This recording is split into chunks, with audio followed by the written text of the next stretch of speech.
Uh, I'm not sure, but we're like live. Sweet. Well, then there you go. Yes, we're live. So that's that. Yeah.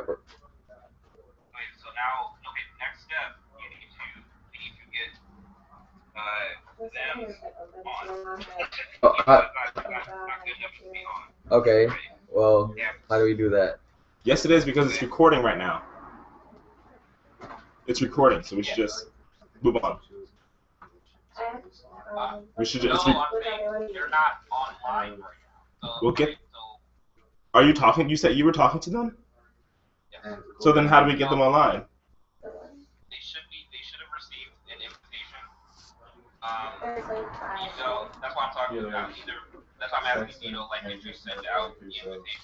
Yeah, I did.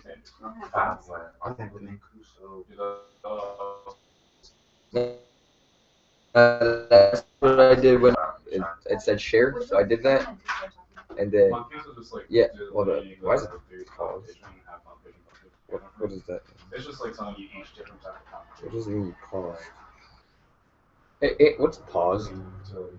He's doing something on his computer. He paused you. Okay. Yeah. Oh, okay. He paused me You again. just can't see him. You can still hear him, and he can see you. Oh, okay. Yeah. All right. Well, anyway, I sent out the invites with it. Yeah. I clicked on share, so they should have all gotten an invite.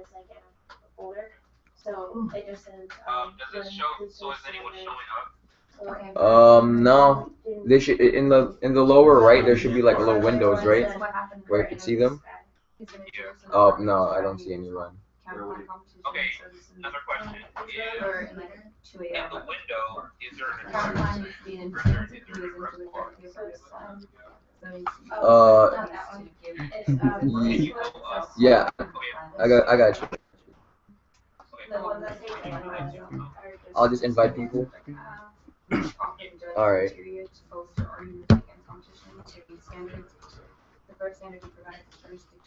Okay, people are saying they have it. Okay. Presumption lies in the risk of exclusion. So It's not an article that we have to read. So, risk excluding the applicant if there's a negative duty to justify that exclusion.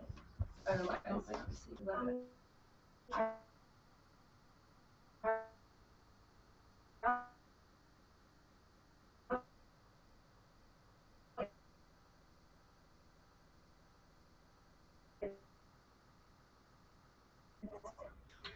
then this The other window one?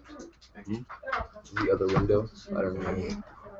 Oh, okay.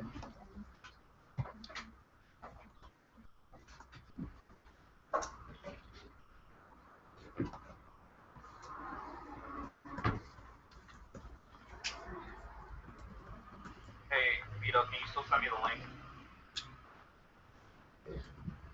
All right, I'll just invite you. yeah, how we coded it. I was like, well.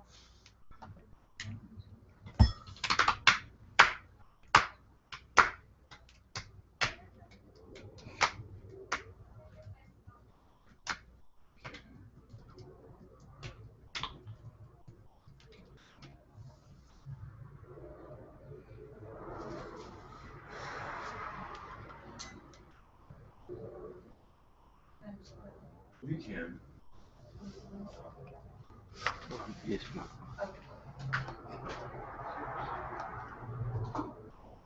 You're live broadcasting. Is anyone, alright, Vito, Yeah.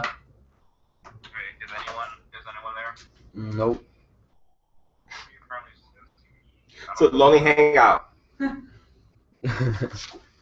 Well, I mean, they can see it later, right? Like, Yeah, that's what I'm saying.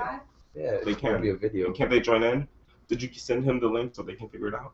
Yeah, I sent everyone an invite. So they you did not send me a message, you did not send me a link. No, I meant like not an invite, I A meant link. like A link to the or the link. Can you to the YouTube page, maybe. No, I'll show where the link is at for the hangout. okay. Sit down. I'm not gonna do it. It's usually up here.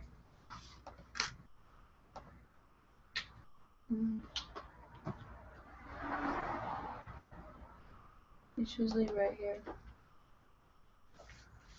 Where's the thing that opened this? The thing that opened this. That opened this window. What's going on? I don't think it's this because I clicked on this. There has to be a button that Uh-huh. took you to that window. That button should have the link. What are y'all doing now? I'm trying to show him where the link is at. No, because I clicked this, If right? you go up to like, And then I did either like that. content or window, He's explaining it to you. it should say like, or just view. It should say like you can view the URL. Make it big. There it is. Oh, okay. Now, Dana and Andy say they should be good. Kane is not going to show up because he's teaching at the camp right now. So Okay. he'll see it later on. But Okay. Dee and Dana are right now working on showing up. I'm not exactly sure. Alright, I'll just, So is that why they're not on? Just because they're not ready? Or are they trying to get on but can't? Oh, wait. So apparently they see us now. Wait. Oh, okay. So we're good. Maybe they just don't show up and they should show up. Yes. Okay, so Andy is saying that he's seeing us. Can he hear us? Yeah. Oh, my bad. Oh, there's one viewer. That's probably Yeah, that's probably to be Andy, right? Nice. Andy. Alright, yeah. Alright. Does that count? I think that counts. Let's Yeah. give him that. Alright. It's always been good enough for me when I went broadcasting.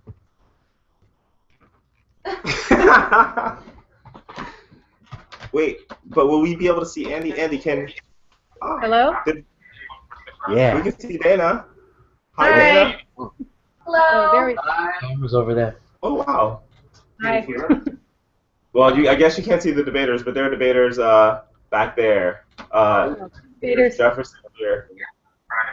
Andy. Alright. Does that count? I think and there's Loon. Alright. Oh. Good enough for me when I went broadcasting. Oh, was that a debater? Wait. So wait, Nicholas said that Andy was on too. Tom was over there. Oh wow. Well, I guess we can see Dana. Oh, we just put together, Avi. No, both. Okay. All right. Is that behind this? I see them. I think they're together. Yeah. Right. Yeah. I think we are. I think we are good. Are you gonna hang around on your phone? I can.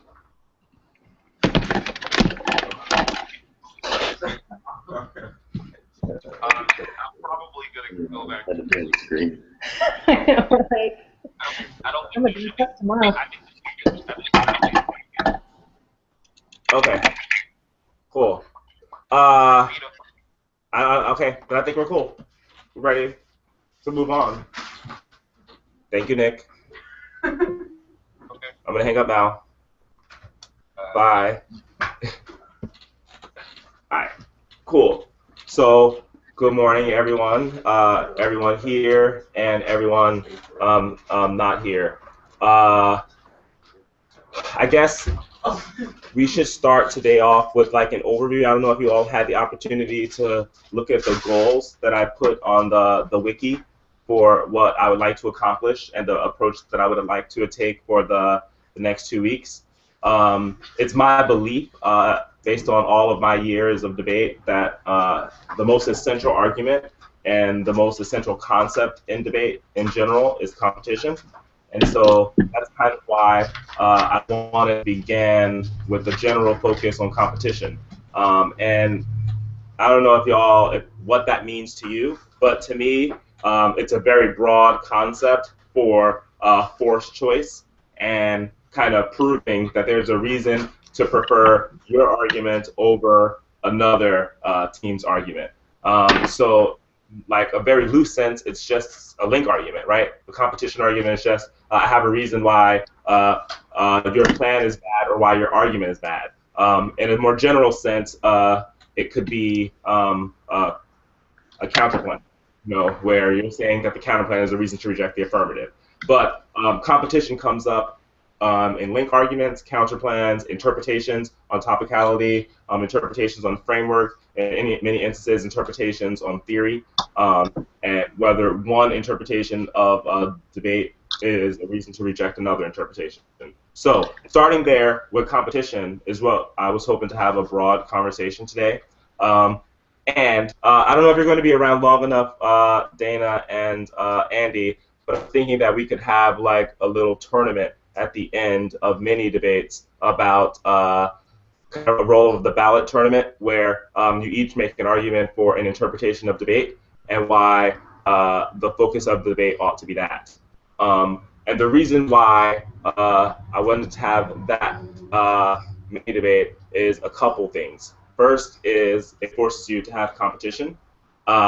Secondly, it would be switch side, where you would still have to defend your position against all the other potential positions in the debate round, in the debate room.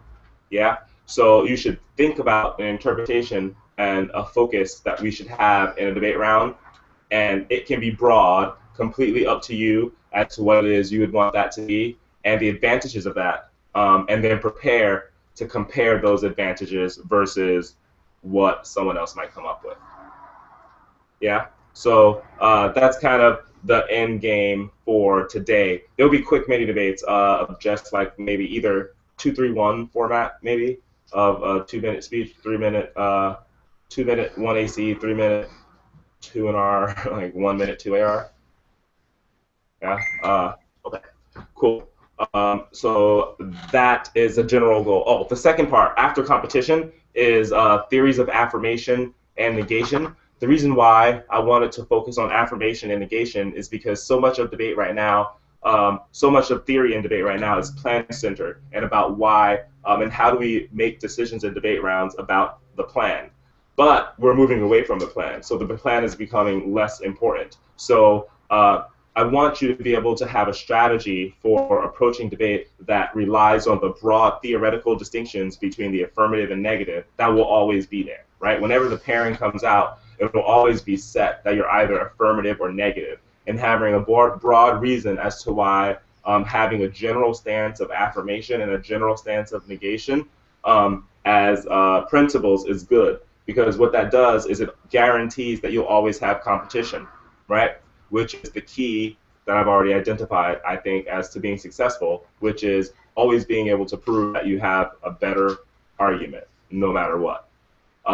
So if plans are less important and teams are reading less plans, you need to be able to prepare to always be able to argue in favor of your side, no matter your side, whether you be on the affirmative or the negative. And along those lines, for the mini debates, I really want you to focus on kind of a space of affirmation, and in general, a space of affirmation when writing your arguments or your speech arguments or speech documents. And what I mean by that is kind of open up your mind to saying yes to whatever comes to your mind, which is not to just say whatever. I suggest, and I would require some level of discipline, right? But to say yes to what's in your mind as opposed to no. And just go with that argument and be willing to defend that and debate it out. And let's just see where we go with that. So a general orientation of you can do this, you have good arguments, there are no dumb arguments, there's only arguments you haven't really reasoned through, and that in a mini debate, someone else hopefully will point out, right? So say yes. In general, you know, we don't have a no policy here. So I would keep that in mind for your mini debates and when you're thinking about what the focus of a debate could be. It could be as ridiculous as, you know, we should focus on aliens, as long as you have reasons as to why discussions about aliens, you know, are going to be more important than whatever 6 other people in this room could come up with. Yeah. So that's the goals for today. For the end of the week, I don't know if you also looked at the schedule. We're supposed to have debates on Saturday, and so my hope is that we can write an affirmative and a negative by Saturday or Friday, so that we can have debates. Nick in the afternoon is going to cover a lot of the substantive discussions, and kind of what we wanted to do was focus on some of the major debates that are happening within the debate community right now and how they interact with each other. So it's almost as if this were a theoretical round robin between things like indigenous studies and black studies and Marxism and anthro and kind of, I don't know what you would call white shit. That would be like the framework argument, you know? And so what I've noticed is that what you're going to be faced with as debaters, if you are not making a plan and you move towards performance debate, teams have one of two strategies, right? They've either decided to go for framework and they're going to do that, right? Or they're going to pick up one of these other critiques, CAP being one high option, the second one being anthro, and they're going to throw those at you. And judges right now, I think, are starting to reward those teams as with giving them link arguments that don't exist, creating competition that doesn't exist, just because it's not framework, and they need to have something. So I think teams, performance-based teams, have focused a lot on defeating framework, right? And so now teams are moving on, but that same precision now has to be moved on to CAP. Needs to be applied to anthro, needs to be applied to black studies, needs to be applied to indigenous studies, depending on where it is that you're coming from within those. And I would imagine that within this room, we have people who are coming from somewhere within. And so no matter what, you have to be able to defend that position versus these others. And so the way in which we're going to do that is by focusing on where is their competition, where do we actually have to choose between these different theories, and then when and what manner ought we approach them. Should we affirm? Should we negate? Certain concepts should be affirmed, other concepts ought to be negated. And depending on where you are on the schematic, that's what we used to call that in New Jersey, the pairing. Depending on where you are in the pairing, you would change your position on whether something ought to be affirmed or something ought to be negated. Yeah. So kind of that's the general approach that we're going to take. Next week, we have guest lectures, Jarrett Sexton on Monday. We have Zach Richter on Tuesday. He's going to talk about disability studies. And then Joe Leeson-Schatz is going to talk on Wednesday about anthro. So we have some good people who have a concept of both the theory and the debate argument. And so they will be able to chime in where we feel we're not necessarily our strongest. Any questions about that?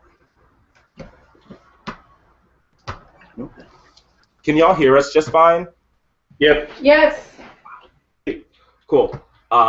So how about, can we just have a conversation about competition? Were y'all able to read those articles?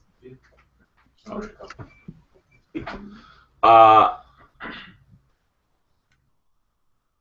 What is your understanding of competition then? Anyone? In debate? There has to be something worth arguing, so more than one perspective. There has to be enough difference between two of the perspectives so that you can claim mutual exclusivity. What's mutual exclusivity? Can't do both. Doing both wouldn't function. You have to choose. So one assumption within competition is that there are choices, right? So you have options, right? And in a debate round, is there always options and or choices?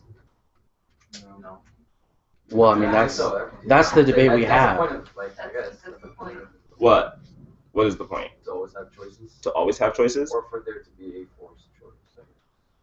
Okay. For there to be a decision at that, it has to be a choice. I mean, like, the AF always wants to say is like, no, like, there's not a forced choice. You can do what I do, and all the nice things that the negative said is like, you can do that too. We can rework what the negative says into what the affirmative wants to do. And the negative always wants to say, no, you have to choose, because they do something bad here, and like, yeah, that's bad, because that's always. Have you ever lost a they try debate to on a do. permutation? Yeah. Is that not an example of a debate in which there was not a forced choice, or where there was not a choice, or there was no option, or not? Oh, okay. Yeah. So then there's not always, you don't always have choice, or at least for a judge. The judge doesn't always have an option or different options. Yeah.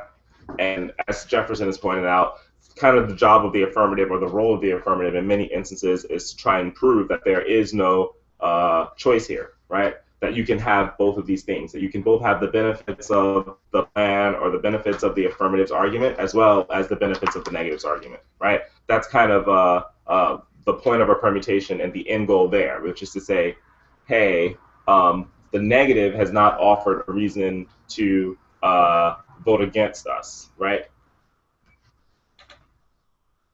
There's no, you can have us both.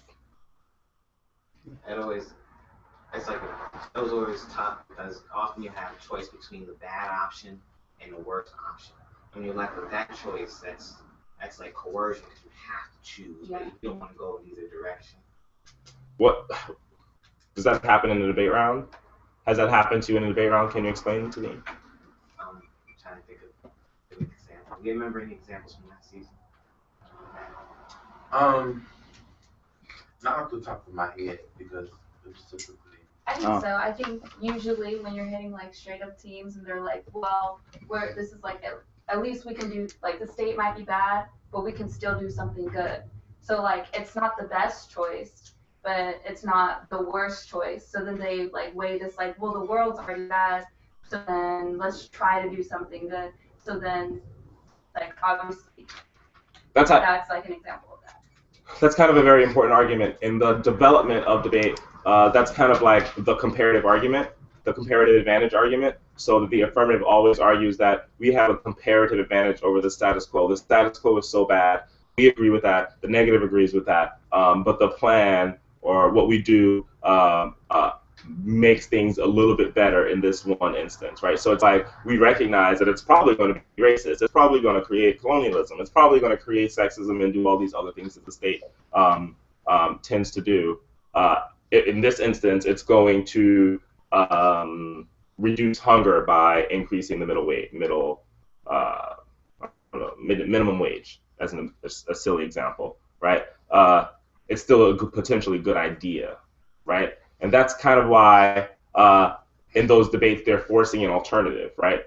So what is the alternative? And when you say bad or worse, they're saying that in a choice between the plan or the status quo, we're not worse. And that's why negatives in critique debates began to offer alternatives in their critique, where they say, well, we don't want to defend the status quo. We are going to offer you this option, this choice here. You should choose to instead reject capitalism, because that's why we need a minimum wage in the first place, right? So that's kind of the affirmative dilemma, right? And forcing choice and or the affirmative desire to deny choice or prove that there is no choice here, and that a negative requirement of proving that there's a forced choice. Okay. Does that make sense? Mm-hmm. Does that answer your question of what you're saying between bad and worse? In that debate that you're explaining, where you're like, the state mainly does bad stuff, but it can potentially do good stuff, and you're winning a debate argument about how, in general, the state is going to do bad stuff, but you don't really have an alternative to that, right? you might admit our alternative, which is to, I don't know, in this instance, our alternative is to play the guitar and sing to the gods, right? Like, they might win that your alternative of playing guitars and singing to the gods doesn't solve, right? Or not something that is necessarily good. And then how do we choose between them? How do we? Well, what changes the status quo or betters it? What's not the status quo, I guess? Well, if we're both making an argument, the status quo is bad right now. So we're agreeing on that. So then the judge, at the end of the debate, will be forced to choose, or will have to choose to turn to the ballot what resolves the issue that the teams were debating. Or at least that's how it goes down. Right. But how is that done? I think there's actually a system for that, right? The judge is forced to compare the advantages and impacts. Oh, right. Yeah. Exactly. So in this instance, in this theoretical debate where we're having, where you're saying you've won that the plan, relies on the state, that the state produces bad things for people of color and women and other disadvantaged groups. And they win that your alternative of playing the banjo doesn't do anything, and that they at least attempt to help those people, right? So what you're saying is that that's bad and potentially worse. One of them is bad and worse. Neither one is particularly desirable, not going to solve the problem. But then how do we decide the debate?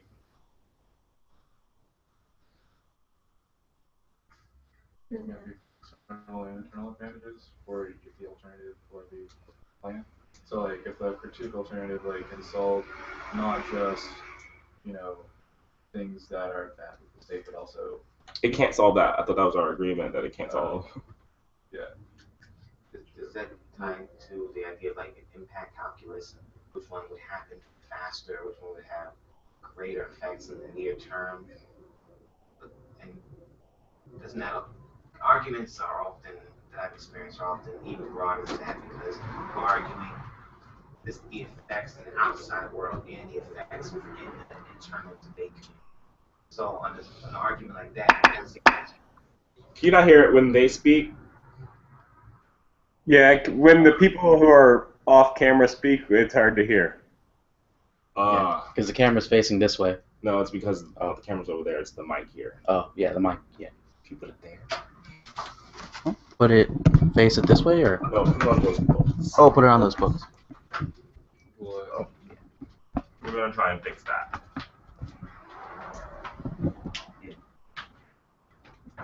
On the books.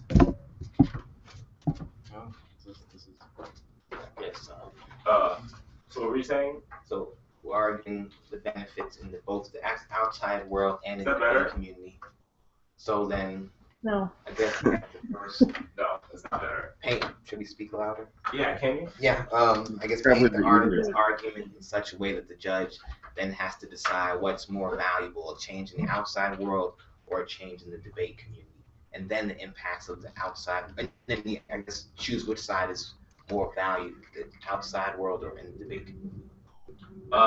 Yeah, I think what you're setting up is that there has to be some external framework, right? So part of the difficulty with the debate in which that we're doing, and which many of you do, is when you move away from the plan, you can't really always do cost-benefit analysis on whether or not the plan simply produces the advantages that it claims to, right? Because in this instance, what you're talking about is perhaps two undesirable options at the policy level. But that doesn't mean that particularly the negative team in this instance, playing the banjo or the guitar, can't justify winning on some other grounds simply by changing the basis by which we evaluate, right? So for instance, if the argument is that this debate is not about who can materially improve lives because none of us can do that, there are arguments about our plan will help people, even if the state is bad, we can make it a little bit better, right? We're saying that that framework is not a reason to vote for you, right? What matters is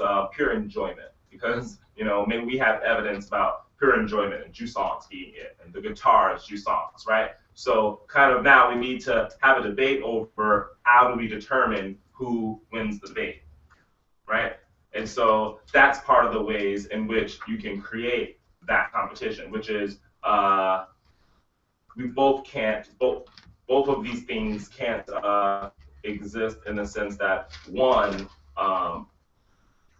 definitely produces, you have to describe what you do and the other thing can't capture it, right? So if you're playing the banjo, the guitar, you would make arguments about why that is good that you know for certain a plant can't capture, like pure enjoyment. Is that redundancy? That's avoiding redundancy. Competition based on redundancy is when you prove that your alternative can do exactly what the app can do, and that becomes essentially a de-justification of the resolution, because it proves that the app is not necessary to produce the advantage.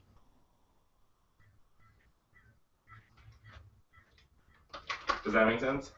Yeah.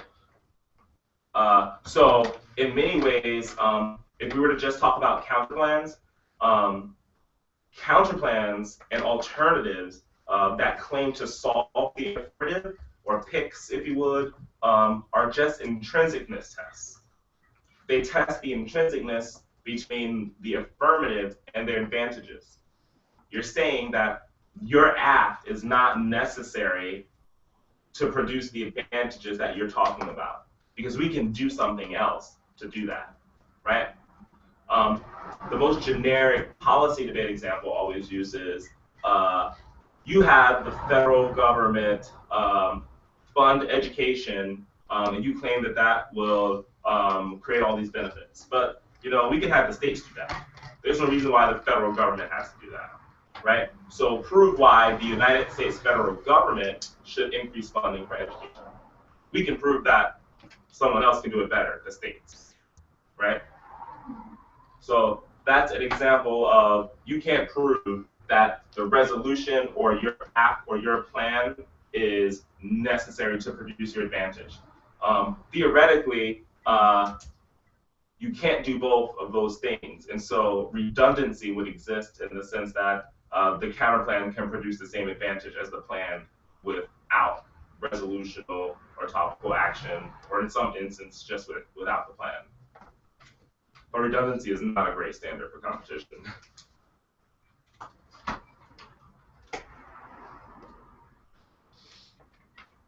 Yes. Yeah. But so back to bad and worse. The general point is that it matters which side of that debate you're on, right? And when you're describing what it is that you do, how you describe what you do, and describing it in a way that it's exclusive to you, that's the competition part, right? So it's like, I could say, playing the guitar,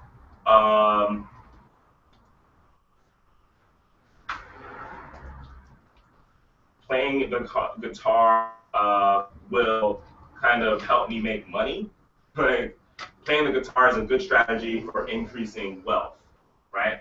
Like, I can claim that as an advantage to playing the guitar on the negative, but then the affirmative would say, well, our plan does that, right? Our plan to increase the minimum wage, in my little example, right? Our plan increases wealth.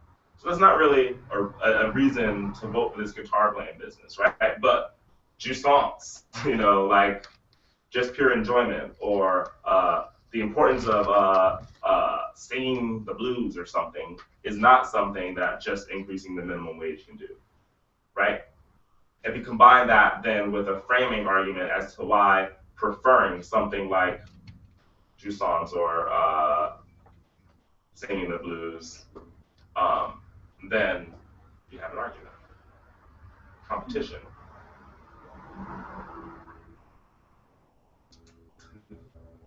I mean, that seems to me like you come in and you do, I guess, like a critical performance. That means like you want a whole different way of framing the debate, and that sort of implies a criticism of how they want to frame the debate, how they want to weigh these impacts. Because that's how I've generally gone about it. It's like,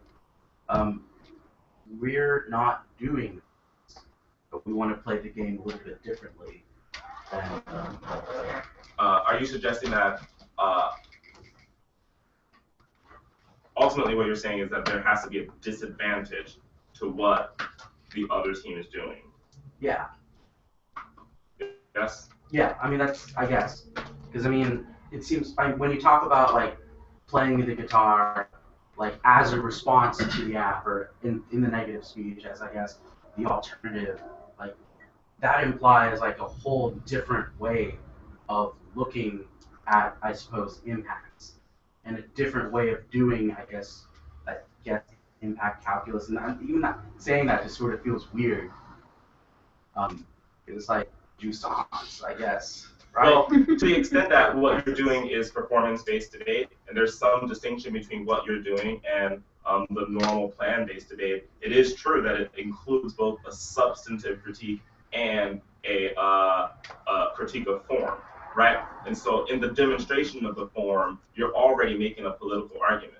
So the purpose of performance-based debate from the get-go is always to critique the separation of substance from form. Right? You can't separate how you make your argument or from what that argument actually is, which is what Jefferson is saying here, that, you know, if I were to get up and to play the guitar, I'm not just playing the guitar, I'm making an argument. And I'm making an argument about how arguments ought to be made, right? And that has substantive implications. It's just a matter of whether or not we can draw those out.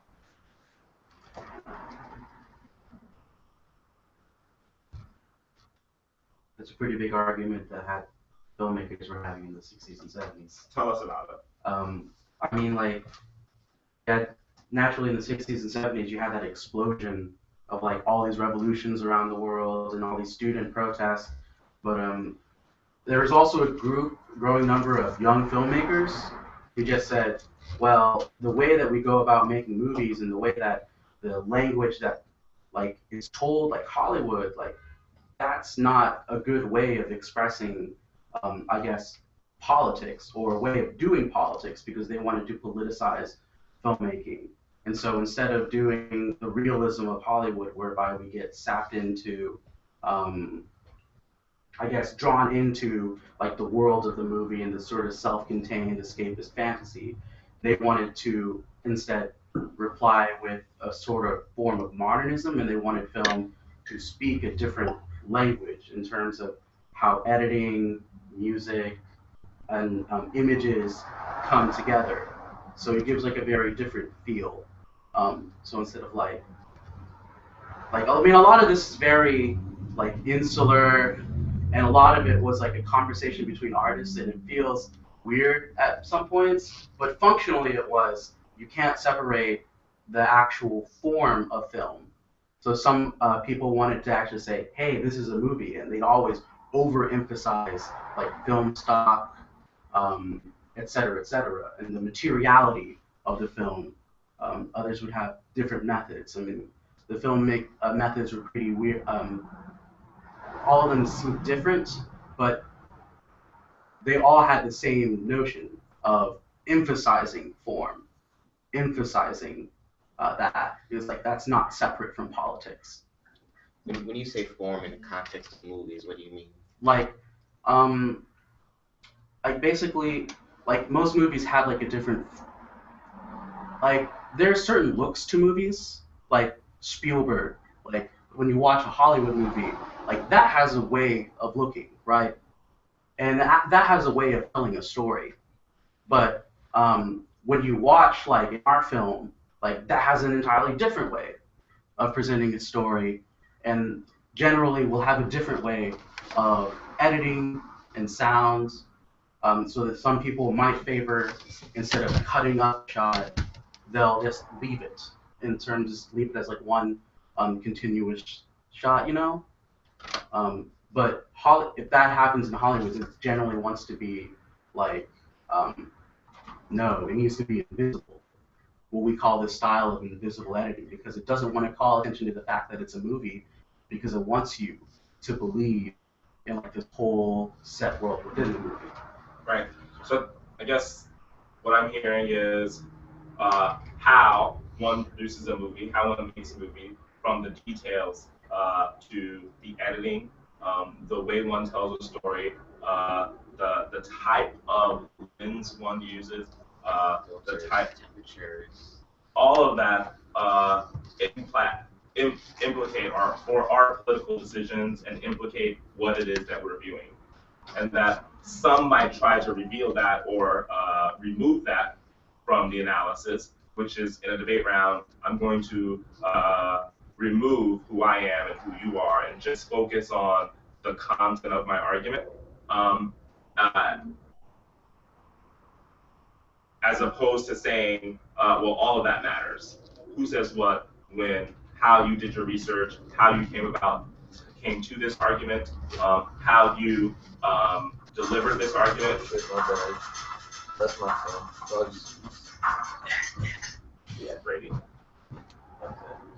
How you, all of those decisions that one makes prior to delivering that content and during the delivery of that content are political decisions that have political implications. So when we talk about broadening the scope of the debate, we are trying to include all of that into our analysis. So it's like I take karate. So if I wear my gi to a round, so it's me wearing my gi, me playing certain oriental tunes, like sounds in the background, the way I wear my hair, like I'm barefoot or not, all of those factors should be evaluated in the context of the debate round, and not just what's on paper. Theoretically, yeah. It depends on what it is that you think you're doing and what it is that you can claim. But there's always performances that are going on. It all matters. Like everything that you're wearing and doing, it all implicates a debate round. How bodies move and how they interact, that kind of affect that exists. Whether or not we acknowledge it or not is another thing, right? But that's kind of like the whole thing for many of you struggle with explaining to judges. It's like there's much more going on here than just an argument, right? Like there's a lot more in this interaction. And you're trying to say race is present here, gender is present here, colonialism is present here, class is present here. And you're bringing all of these things up to people who would rather just not talk about it. But there are even other things that are happening that we're not talking about. So being able to describe what it is that you're doing, like when you talk about walking in your karate gear, well, it's like, well, where are you walking into? And that affects what effect that karate gear has, what you decide to do with that karate gear, the audience, all of that comes into play. And that's what a performance-based debate would do, expand the scope. And you do that in many instances through your own form, right? So when you walk in the karate suit, it usually highlights something about everyone else, right? It's not just you. You're kind of also making a comment, perhaps, about others, or producing a situation for commentary to be had.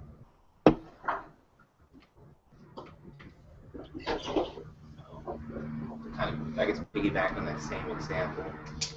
If I walk in the debate round and if I walk into the debate round in my gi, the debate round then becomes the dojo where I will argue. It's kind of like the Hollywood example that Johan described, where some directors want you to know it's Hollywood. They want it to be Hollywood in its identity, and others just want it to be a movie that's real.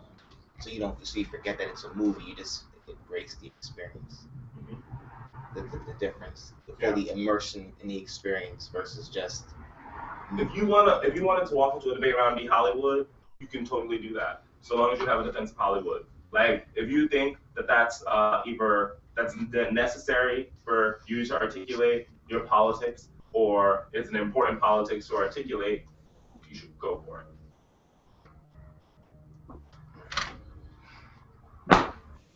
You can go for it in this tournament. You can go for the dojo politics as the focus of the debate, and why we should go Hollywood. It sounds like I heard something from Yehom over here about estrangement.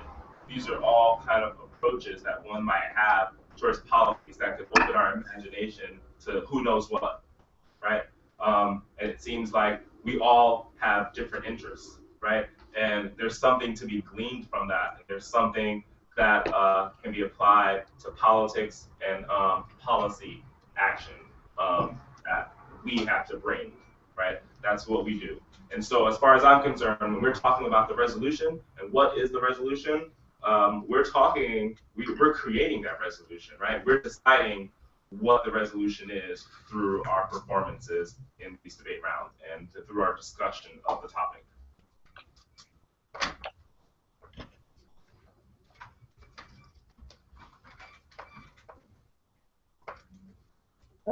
I almost feel like competition in the world of performance as compared to the world of plan-specific focus almost is more clear and more distinct sometimes.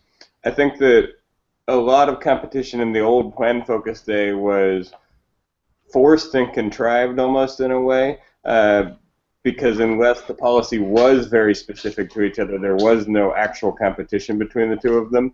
But when there are different methods and different performances, I think that a lot of times those already have built-in competition mechanisms that don't actually exist in the policy context. It's almost easier for me to see competition in the performance world than in the old world.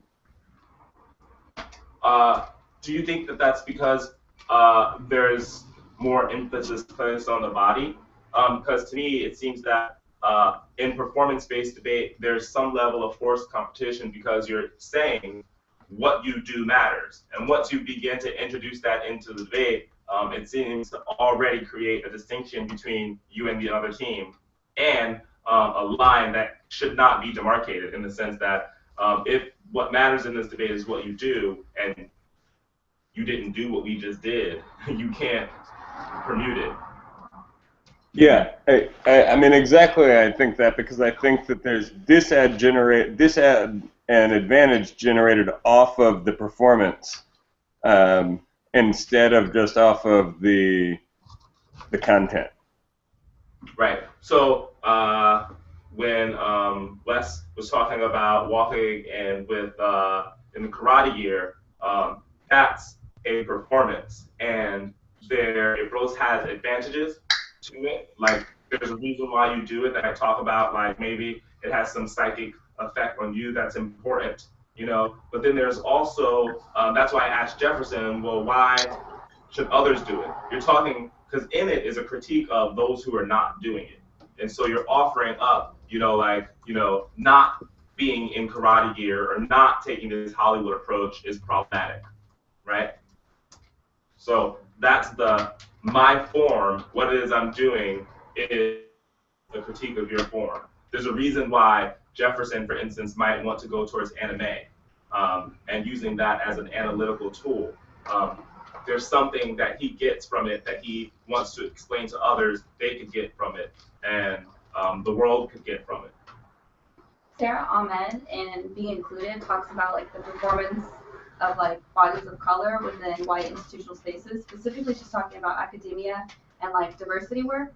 But she talks about how when people of color, like the performance of their bodies when walking into like a white space, like debate, like our bodies it's already performance. And so when we walk in there, we bring attention because we're different to the white bodies within the room.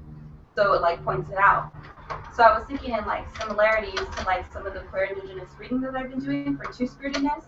When you talk about two-spiritedness, it already brings attention just by being itself to the settler coloniality of anthropology, because two-spirit arose in opposition to like white anthropologists or ethnic studies people talking about the Berdache, which is located in a very specific culture, and they were like using it as a blanket identity or a third gender or like a sexual minority for like all Native American indigenous peoples.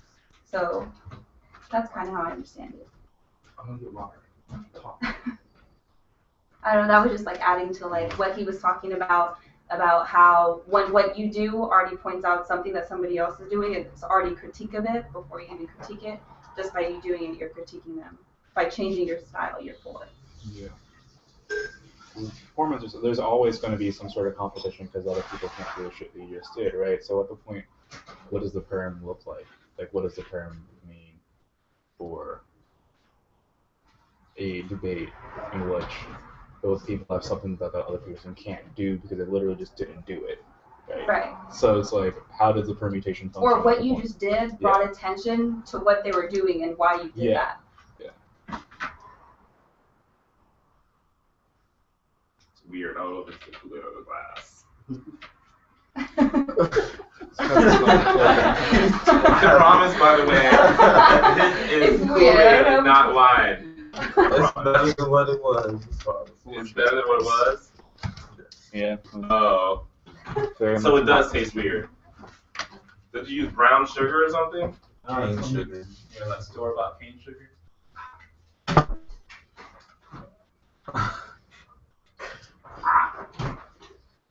If black bodies are instantly identified as black bodies in white spaces, then white bodies are also instantly identified as white bodies in white spaces. Are white bodies in white spaces? Are white bodies Or what makes the space white. The notion that we call it, like that's we can, like this space, I would consider this space a black space, a brown space. You know, so if a white person were to come in here, they would instantly be the white person in the black space. I think the space is however you define it, I think that every space that I enter instantly becomes a black space because blackness overwhelms the space. You know, so it's however you identify the space. So wherever there is a black person, there's a black space, or is there something about your blackness that's just like that? It's something unique to my blackness. Oh. That makes that. Your blackness spilleth over. Yes. Okay. So then there has to be something to that, right? There's something to your blackness then, right? There's something deeper that's a performance. You have to tell me about your blackness. What is about your blackness that will overwhelm spaces that other black people can't access? I would say that black bodies can access blackness in the space, but they cannot access my unique black energy or frequency that I emit in that space. It can't be duplicated. It's unique and it's exclusive. Right on. Okay. But what is it though?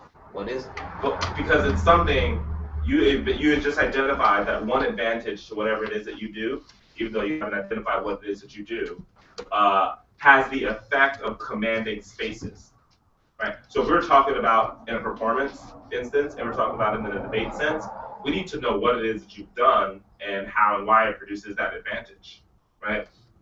Like, what is it about your blackness and not his blackness, for instance, that allows you to command a space, perhaps? And I'm not saying that you don't, but in this instance, let's assume he doesn't, and him not to command the space.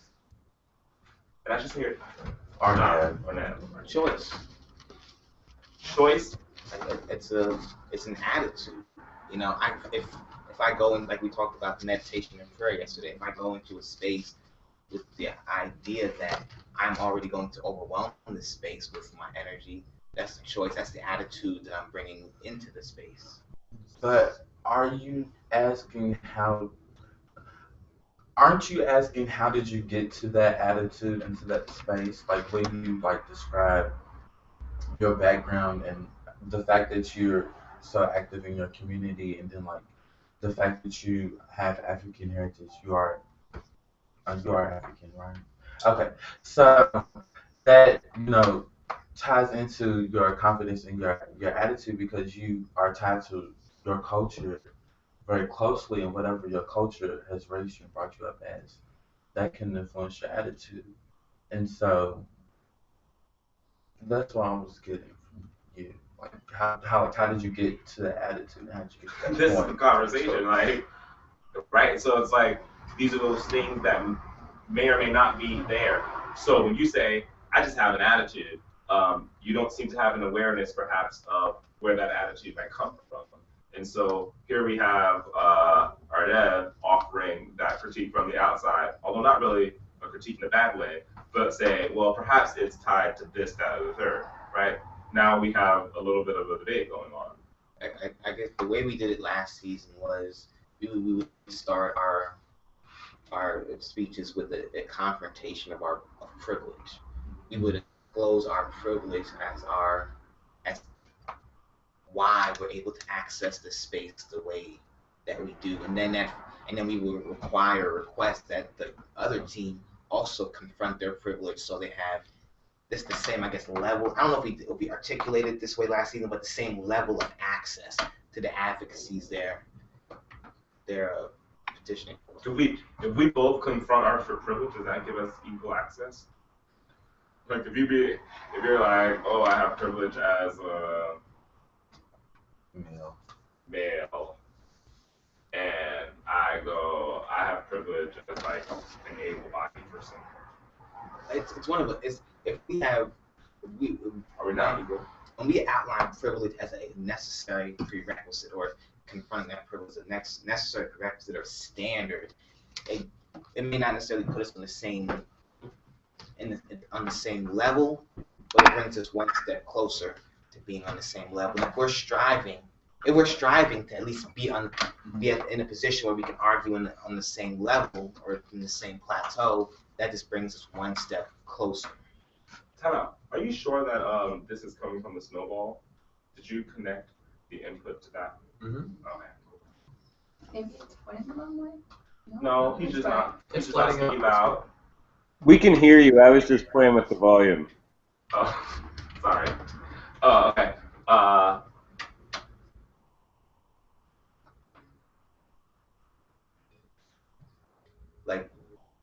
We would argue that last season that white privilege gave a comparative advantage in certain debate rounds. So the confrontation of that white privilege, once we confronted our black privilege in the space, I guess doesn't totally eliminate. I just had like a privilege. brain explosion at that combination of words. But go ahead.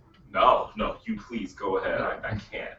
I have to collect my pieces. If you go on, we can collect it. I guess we use as a starting point the elimination of privilege takes away both of our privileges. So what it comes down to is the argument on the facts, closer to the facts. Closer to the facts. Okay, that's interesting. So then, how do you decide who wins? Produce more facts, impacts, net benefits. To what? To what facts? Whatever I don't know. Whatever we're arguing. Last year was the prison industrial complex and mass incarceration. So everything tied back to the war on drugs. Okay, so if you're right about those facts, you should win the debate.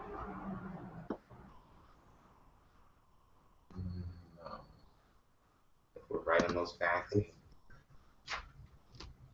we will win the debate if our plan offered the best way to handle those injustices. So then what does the confrontation with privilege do? was part of our strategy, because without confrontation of privilege, we termed it as the necessary prerequisite starting point to any conversation, to any argument, because we have to know from where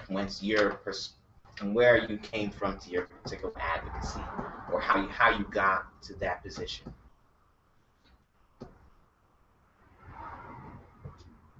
Okay. And so, do teams choose not to confront different privilege ever? Sometimes. It happened very, very rarely. Most people just. So that when they do, the debate just becomes about the plan. What I recall this, like what they would do is they would speak on their privilege, and then after that it was kind of a, like, now what situation. Right. Like, okay, we said our privilege, okay, big whoop. And or we confront the privilege, now we're gonna big whoop you on your plan. here's your politics DA, here's your other DA, and here's your critique, and here's your calendar, and here's all of our head terms, and and here's another framework argument just in case. Basically. Okay. We need to do better. Yeah, but in that instance, you have an idea about the approach to debate, right? You think that confronting privilege is it matters, right? And so you do it, and you ask the other team to do it. But once that happens, it's not a reason to prefer you, right? So you do have some question about form and how we ought to engage in policy analysis. But that form has to create competition. It has to be something that the other team can't do. In this instance, the other team totally can do it, and they did. What did you just say? Sorry. You said, was there an instance where a team did it? Or no, I'm saying I'm sure in most instances they were like, I'm white, I have privilege, 5 off. Yeah. And you're sitting around and you all are like, now what? And I'm suggesting to you that in your argument was a critique of form, but there was no competition to that form, which is a devastating problem, because if the other team can do it, it just neutralized you, and now reduced the debate down to the content part, which you already have a problem with, right? Like, Yeah, that makes sense.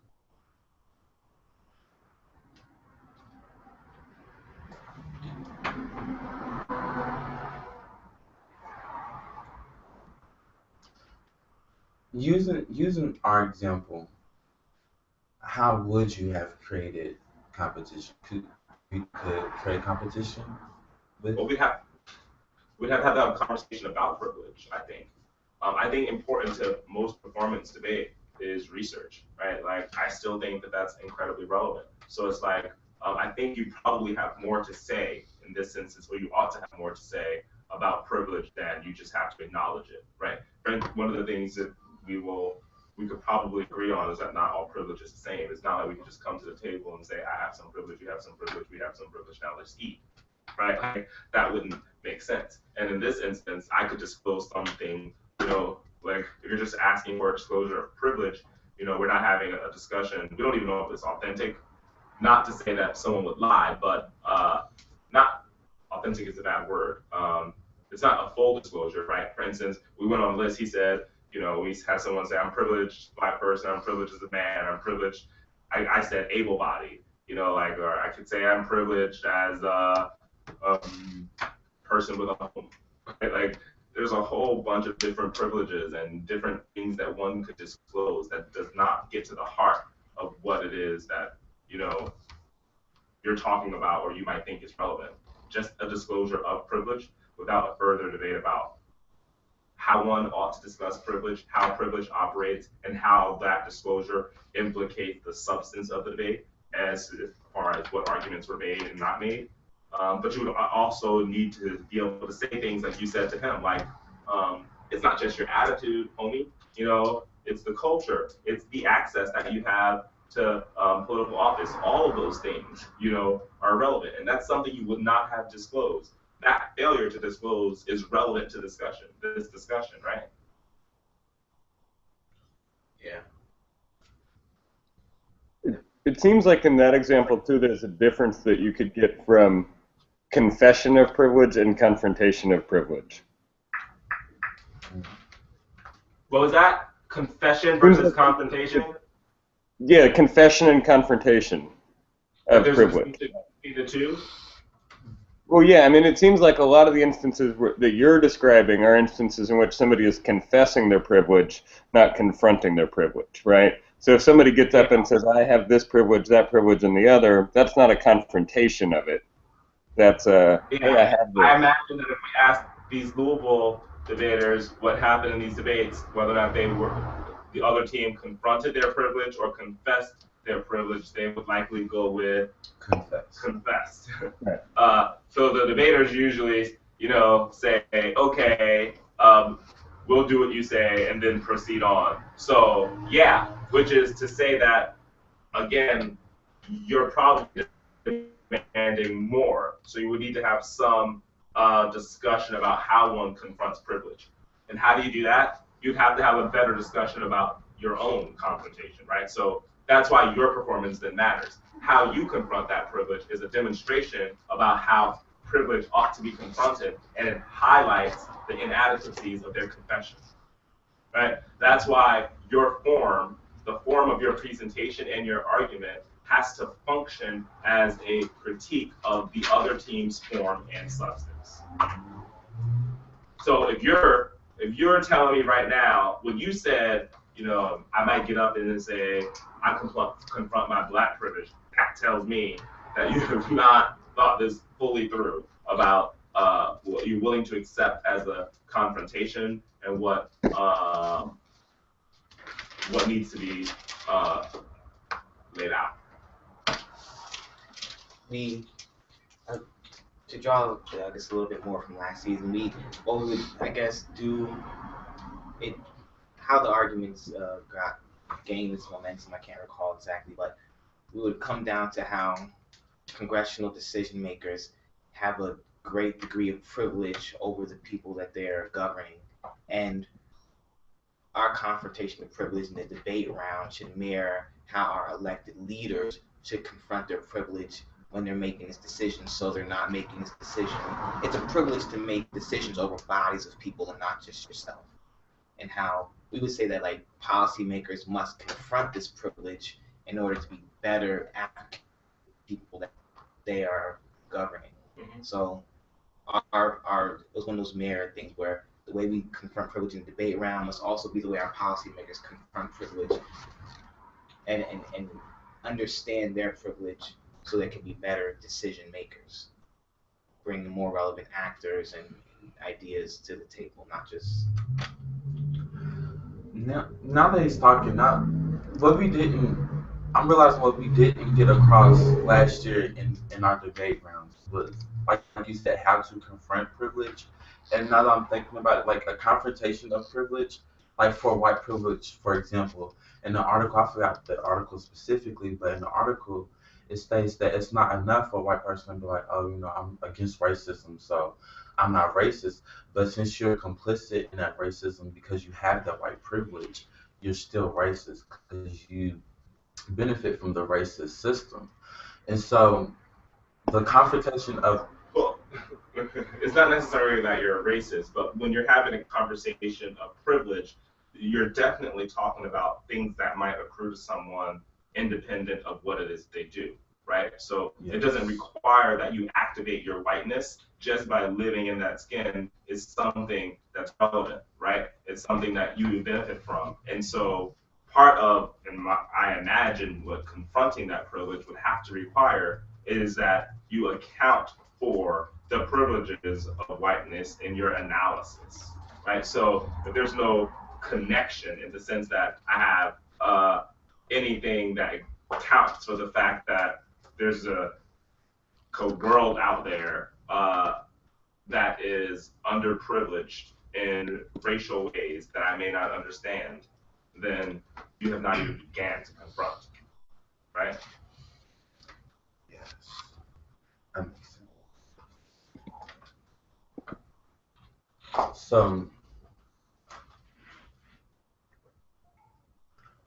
So I'm guessing that...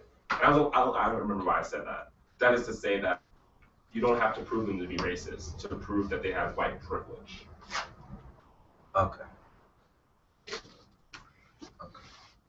But would you say that someone not acknowledging that privilege at all would then make them a racist? If they fully are like, that is untrue, I don't benefit from white privilege, I don't have access to greater opportunities, their blindness to it, willful blindness, does that then make them a racist? I think it makes them ignorant. If ignorance is a choice, they're like choosing to be ignorant, they're choosing to be racist. Or is that even racism? I don't know. I don't really use that word.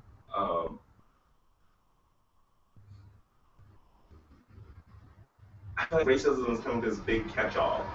I think maybe Nancy's reaction is somewhat similar to mine in the sense that it's something more specific than that. That just saying that you're being racist isn't good enough. That maybe that you're in denial about your privilege. You describe to be someone in denial about our racial situation.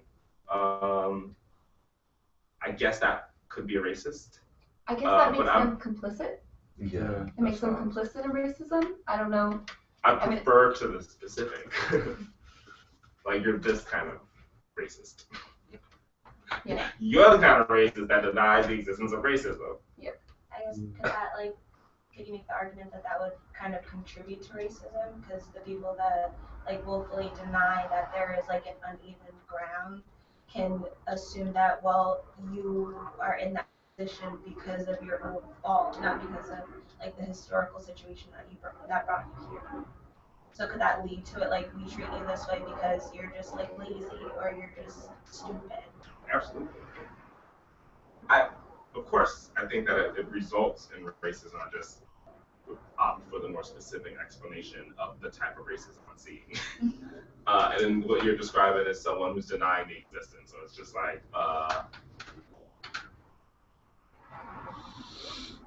but that's just like, you look at them and you're just like, okay, well, yeah, that's just definitely a racist person. Because those are the worst kind. It's just like, we can't have a conversation. It's like, you're just like, no. And I'm just like, yes.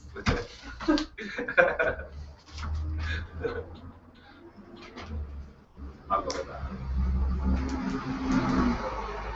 Denier. Yeah, I think those are more the kind of people who let racism recede or like whiteness recede into the background, so it becomes the norm, becomes invisible almost. Those words. That's exactly. Yeah. I was thinking. So you're thinking about the discussion on. We can't even have a discussion if you deny racism. I was thinking about how competing methodologies or that debate like prevents us from having competition or like conceals possible competition. I wondering how we could tie those two things together. Explain to me what you mean by that. As in, like, we can't even, like, if a person who denies racism makes it so that we can't have a discussion about racism, I was thinking how that would, how maybe the concept of whiteness could be related to how we, in these method versus method debates, we just say, like, oh, they're, like, how it tries to conceal competition. So rather than saying, well, your plan is bad, it just says, I have a better plan. You know what I mean? So, like, the neg tries to be like, well, it's just a... Well, yeah, like... Wait, I don't understand the question. Like, I was just wondering, like, if there was, like, a possible connection that could be drawn from those, you know, between the racist who does not acknowledge racism exists, which prevents a discussion of race, as it relates to the method versus method debater who's like, there is no competition. We just want to figure out who has a better solution. Yeah. What I think the connection is that in many instances, this is the, I don't want to talk about racism. You don't know me. I've never revealed to you my private thoughts. The less you say, the less that can be criticized, right? And so that's why one might not want to disclose. That's also why in debates, plans are do less and less, right? You create, you want to avoid competition. You want to avoid doing anything bad by not saying anything. This is why a politician doesn't want to really answer questions, you know, or answer the most specific question possible, right? Because that's the way in which they can protect whatever their real thoughts are. When he says that, that's why my concern was, well, if someone can just disclose anything, that doesn't tell us the truth, right? That doesn't let us know where their privilege really lies. They're just going to disclose a privilege. Like, I don't know which one of my many privileges I would disclose if I were just talking about them, right? But that whole, I can recede, I can go back, is an attempt to avoid competition, right? When there is one. From a from an actual pessimism perspective, our point is that there's an antagonism. Your point when you argue is that there is also an antagonism. It's an incommensurability, right? These two positions cannot exist together, right? And the fact that that exists and you're denying the existence of that is indeed part of the problem. So it places the obligation or the burden upon you to say that no, there's more present here than you're admitting. And from the competition standpoint, this goes back to the disadvantage part argument, right? About why you have to have arguments as to why what the other team does is bad or not good or inadequate. We've seen it play out here. When I tried to get him to talk about why can you command spaces, he was not going to tell me the truth. His partner had to tell me.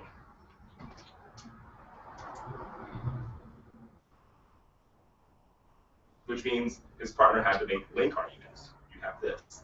He didn't say anything bad. He was just like, you have this, it produces this. You have access to culture, gives you a little bit of confidence. You have access to the government, gives you a bit of a voice.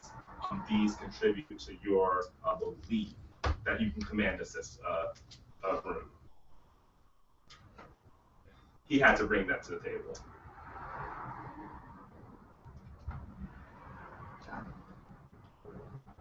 Can you repeat what you said before? You said can recede and can go back. I call this clash avoidance. The idea of parametric debate. Before, we used to have whole res, right, where we would make a decision about whether or not the resolution was a good idea.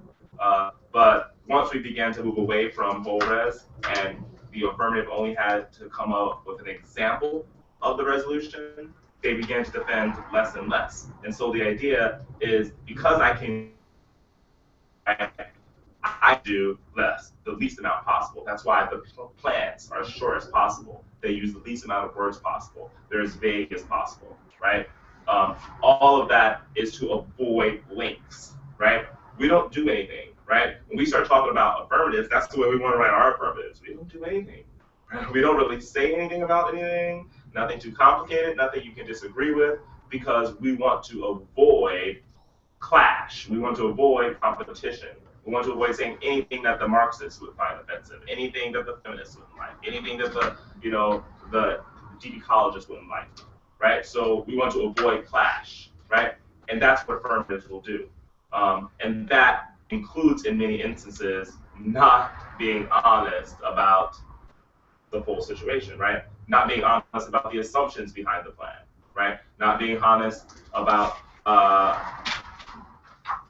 all of these other privileges associated with how the plan is going to work, right? We want to ignore all of that and just retreat to plan focus and this statement, right? We don't have to defend our assumptions. We don't have to defend our discourse. We don't have to defend our ontology, our epistemology, our, none of that matters. Clash avoidance, retreat. It's a privilege to have to use clash avoidance. Absolutely.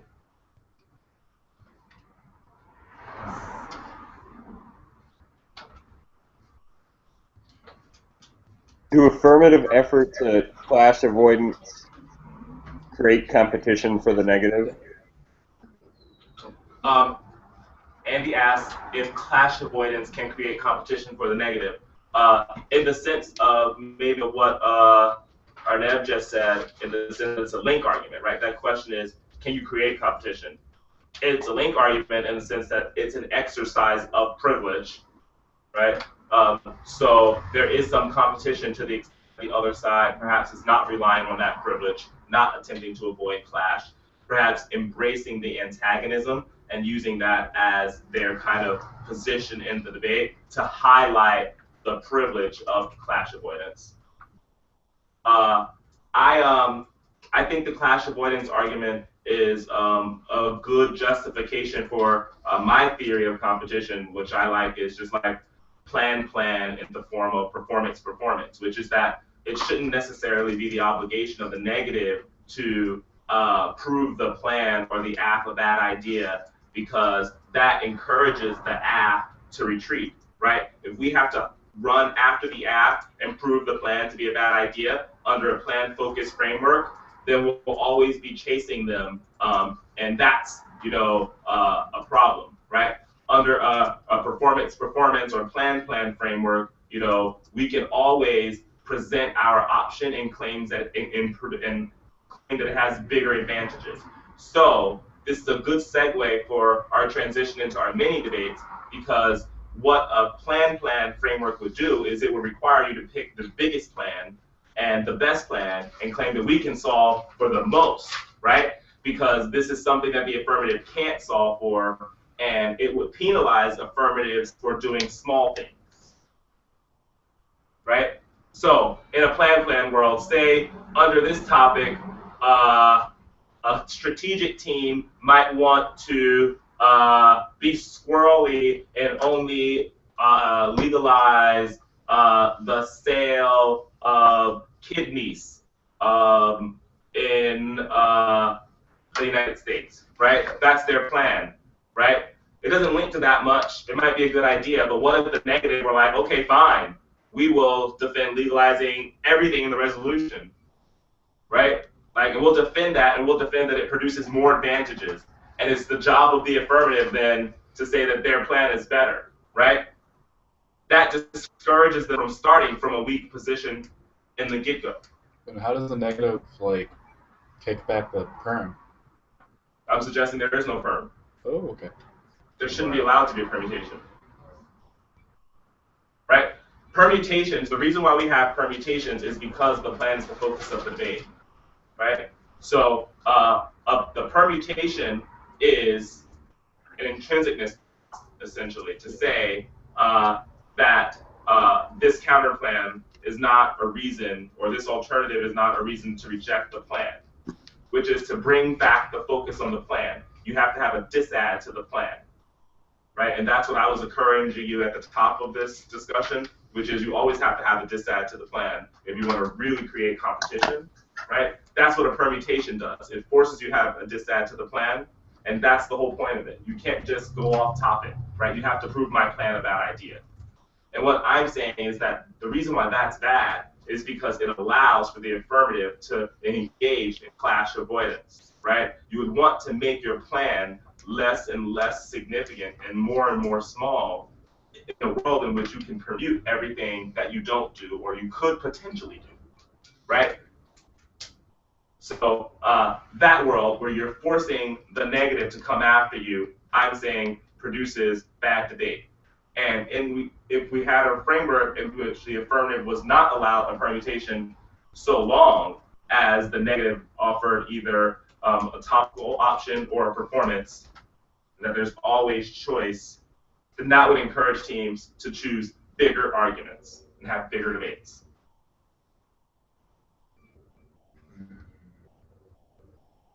I don't like that. If you do that, the negative, the example I just used, your affirmative was, I'm going to legalize the sale of just one kidney. I'm just going to legalize the sale of kidneys in the United States, right? That's my plan. It's kind of like just a tiny subset of the resolution. It has an advantage, right? But it doesn't do that much. If you knew that the negative could just offer a bigger and better plan and win by proving that it produces bigger advantages, that would encourage you on the affirmative not to read that smaller app with the organ sales to the kidneys, but instead to find a bigger app with bigger advantages that you can later compare against the negative. So in this instance, we're talking about competition by comparison, not this permutation forced choice business, right? So we're going to compare legalize everything in the resolution versus legalized organ sales, or just legalized kidney, right? Is it more like advantageous for the negative to engage in like a plan debate than it would be for the app to, in general, even? No, because the app always has access to whatever plan the negative has access to. Oh. That's the point. It forces you to make better decisions on the affirmative and choose bigger arguments. Instead of avoiding clash, you would want to create big arguments that solve things. Yeah. right? Like we don't get into these stupid discussions. I know my can is bad. It's a little bit better than this globe. Right, like that.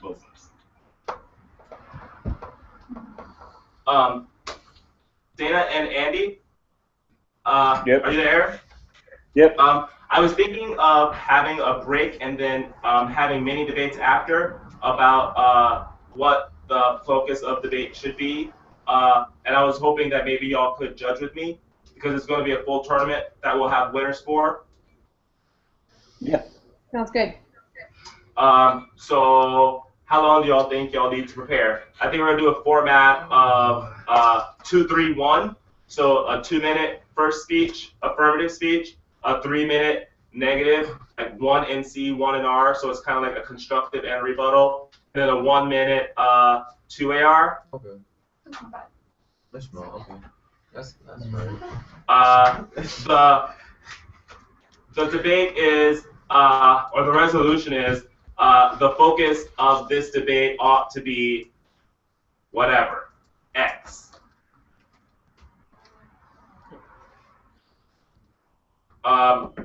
And before each debate, we'll flip sides. We'll flip a coin for sides. Because it matters whether or not you're affirmative or negative, whether or not you're trying to force choice, deny choice. Wait, we're flipping sides, is that what you said? Yeah, flipping sides. Speak first or second.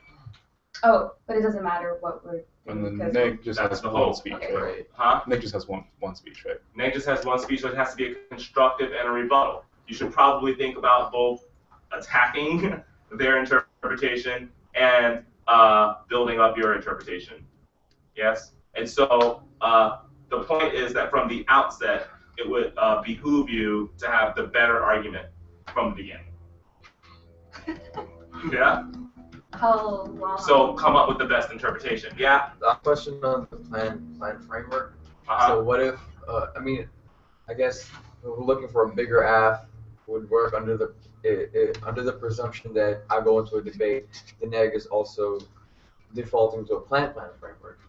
You know what I mean? So the normative framework now being plan focus, how do you resolve well, what if you know what I mean? I don't know how to explain it. What do you mean? Because would it be to our advantage if we were to, or would it be to our disadvantage because to have a plan, to work under a plan framework and get a big app and then go to a debate? Oh, wait. When y'all are debating, you are pretty much almost always operating under a plan framework, for the most part. You wouldn't change your app for anything. Right. And you ain't topical, right?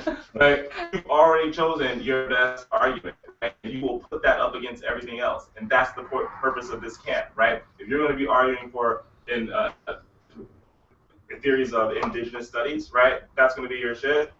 It's always going to be your shit. And you're going to argue against every other shit, right? Like, if someone runs Marxism, you're going to be like, no, this is the shit that matters. The debate needs to be about this, right?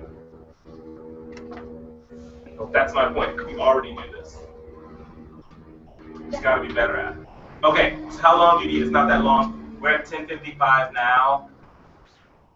We have like half an hour. Yeah. So 11:30. We'll come back at 11:30.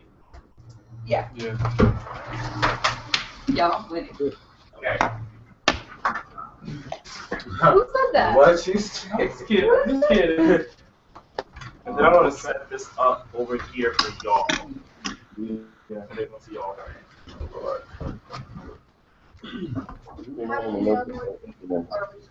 We're gonna create a bracket. I'm gonna create a bracket. Oh, snap, that means I it's kind of gonna want be like some herbal refreshments. No, it's just it is an elim. It's a bracket. Maybe partake. Yeah, Some so herbal- then people are gonna get eliminated. Yeah, single elimination bracket. Oh my god. No. No.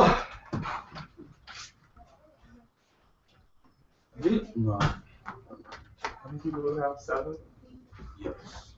We have quarters. The focus of the debate ought to be.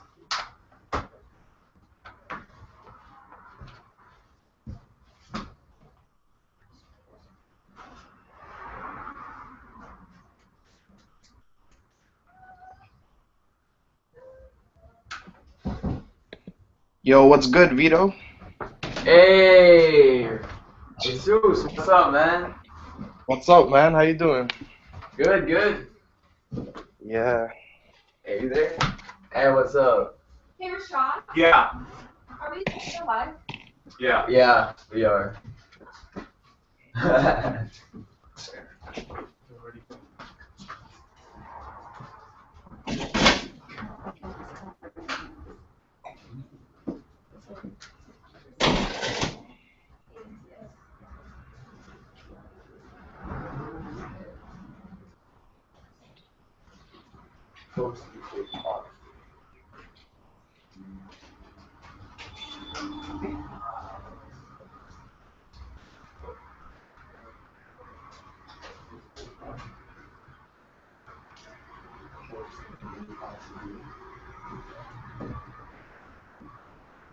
Oh shit! All right, no one touch you.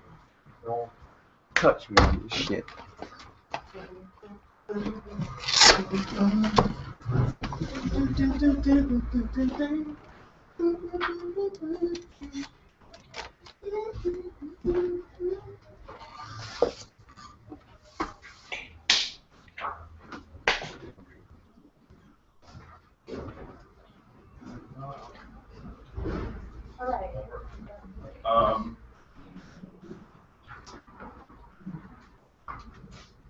Jesus, Yo, what's good, Rashad?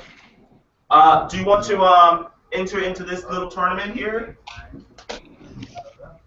We're having a mini debate At what time is it gonna start? Like in a after? half hour at 11:30. You can go last, but you would give us 8 debaters to fill out my bracket. It's a single elimination tournament. The resolution is the focus of this debate ought to be you finish that. Okay. Can I go first, actually? Sure. Yeah. But it's split for sides. It's what? It's split for sides, and the format is first speech is 1 minute, second speech is first speech is 2 minutes. 2, 3, 1. First speech is 2 minutes, second speech is 3 minutes, last speech is 1 minute. All right. All right.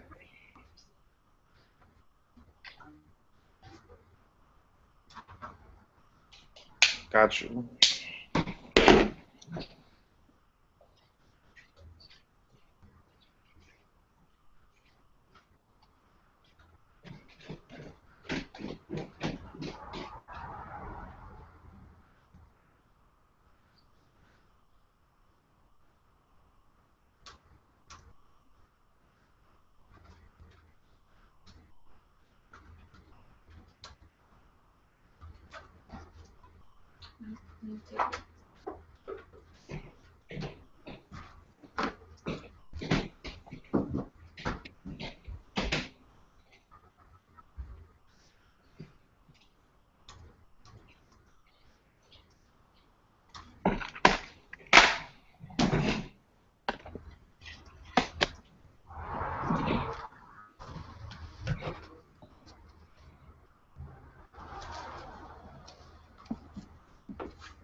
live.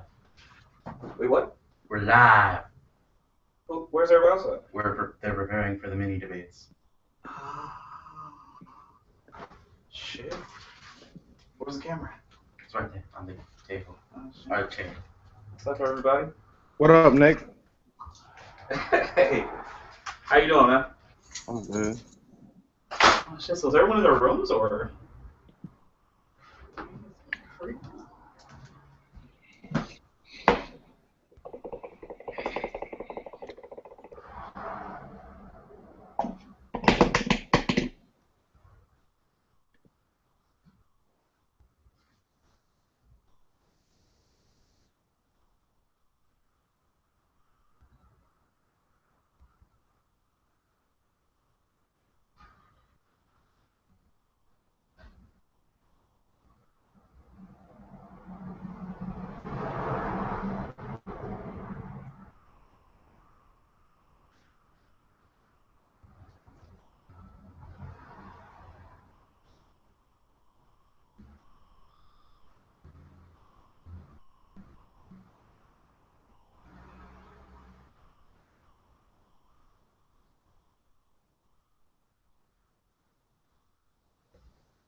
Sorry. Better. The bag's coming. Huh? The bag's coming. Awesome. It's excited. Okay. Where was it at? I guess what happened was, you know how they give you like a tag for your bag that has a number? Yeah. So they gave me and another person the same number, like one on the second and one on the third, the same number. So they just threw both of our bags somewhere. Is it the same? Wherever the same. Yeah, I don't know. But I called them yesterday, and one lady told me, like, they had been telling me that the bag that they had in Dallas was like mine and whatever. And then the lady I called yesterday, like yesterday, she said that that wasn't my bag. It was someone named Anderson. Yeah, and I was like, wait, what? So the bag that they've been talking about for the past like day isn't even my bag, and they're like, no, not at all. It was just somebody random in this Yeah, bag. your last name's not Anderson. Same thing, whatever. Yeah, so I'm getting my hopes up that I might like roll out here with like a big straight bag that doesn't even look like mine at all. So So they're gonna drive it over here, or? yeah. Okay, good. So like I just called him. He said that he'll be here around 11:30.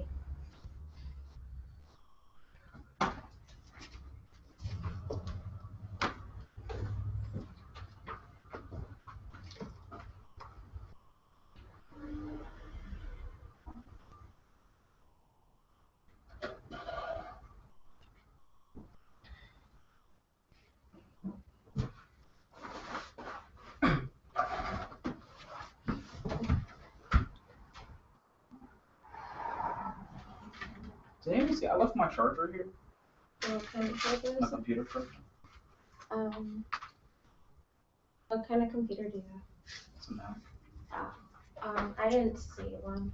Maybe it's on the computer. Is that it on the computer over there? I mean, not computer, piano. Yeah, that's fine.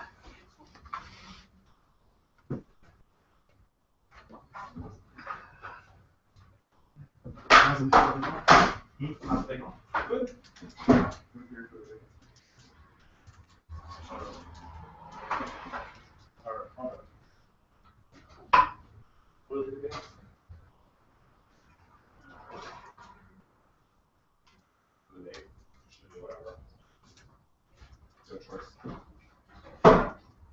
And they'll go against each other. It's gonna be right over there. Well, I'll go around here. I'll just know if it's on. What's the first thing that I probably did by now?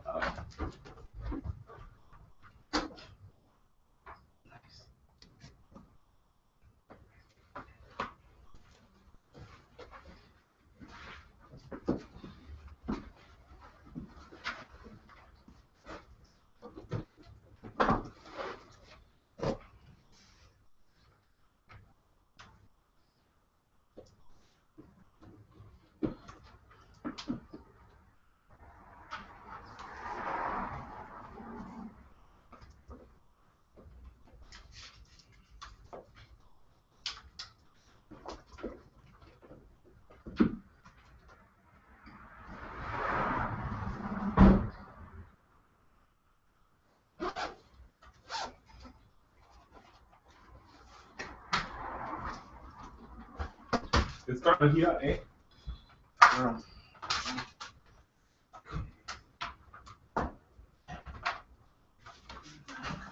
Hey, that's my phone. I was like, where did it go? You sleep out here? Yeah. Awesome. Leaving it on today.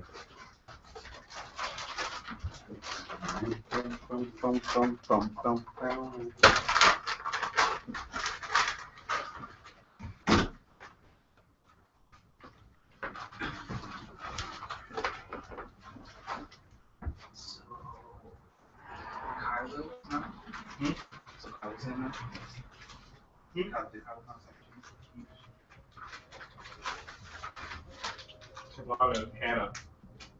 I just got contacted by close that.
We're gonna look at the schedule.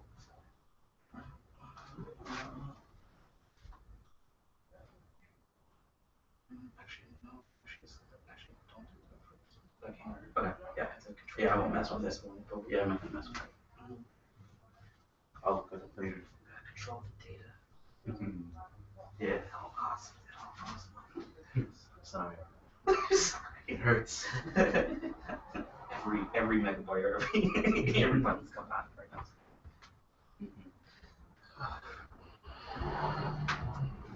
Fuck, I'm nervous. You ready? We're gonna be debating again.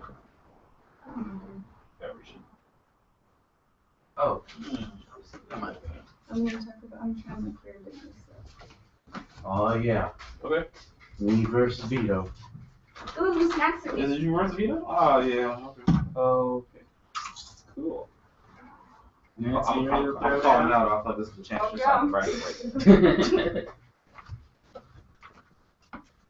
Nancy, don't fuck up. Try not to. Are we flipping for sides there? Dear Lord, don't fuck up, don't. Stop! For real though.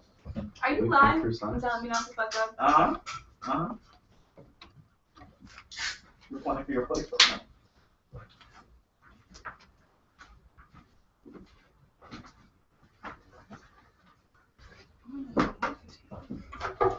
You keep track for a prize.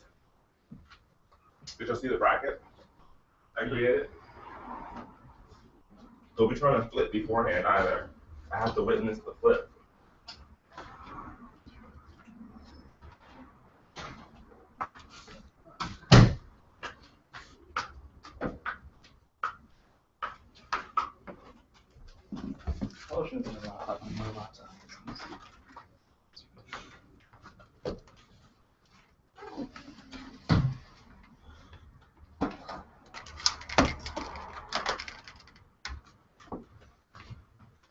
I'm wondering if we can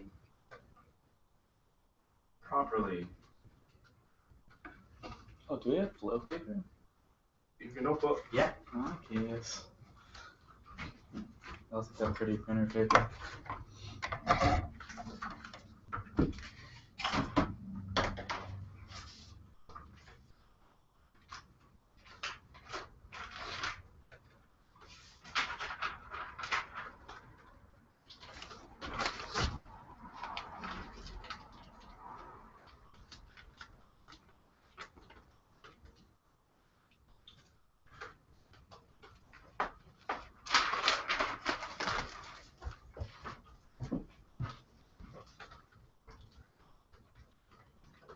You alright?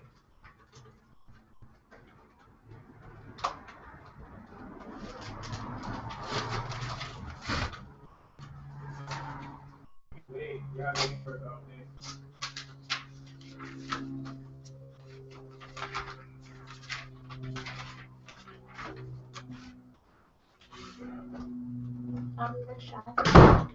My bag's getting delivered from the airport, so it should be coming like soonish. Okay. I just want to let you know. Yeah, it's fine. Grab it. Feel free to interrupt. Okay. I just want to make sure. Is this the best? Are we all just speak from over here generally, I reckon? That's really good.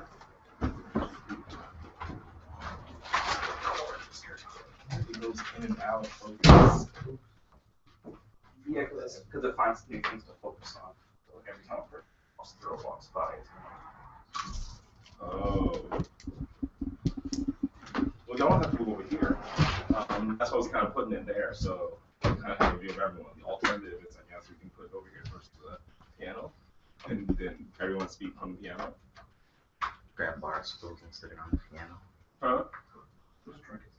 Yeah, sure. Get one of the bar stools you're saying and sit by the piano? That's what you want. Sure. What were you saying? That's what I was saying. Yeah, let's do that. Let's at least try it. Let's see.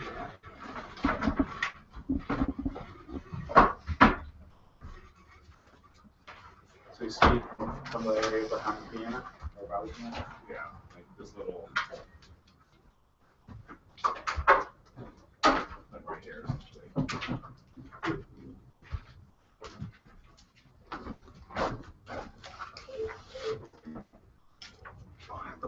eating it or it's gonna die.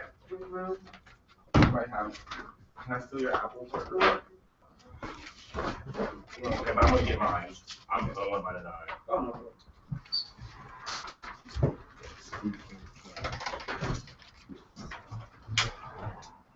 Wait, is this kind of a special thing? No, does it go in or not? How's that possible?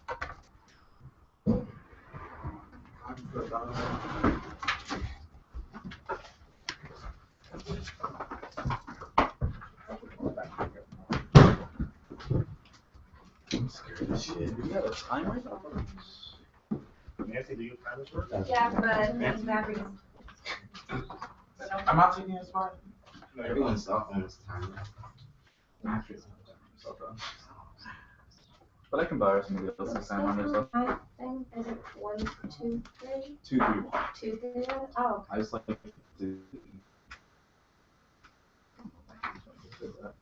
I 3.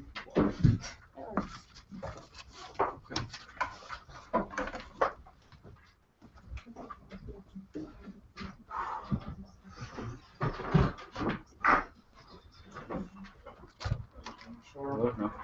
No. Don't do this to me.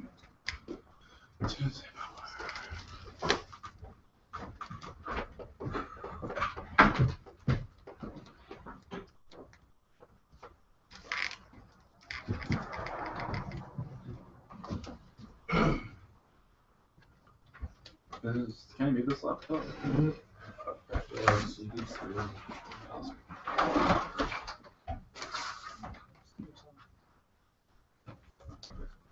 So I guess, oh yeah, and by the way, our first debater is going to be debate is going to include Zeus. Coming to you live back from the West Coast thing.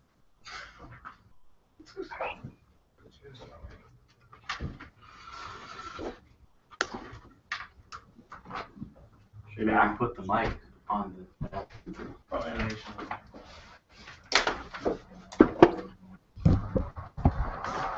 Little snowball.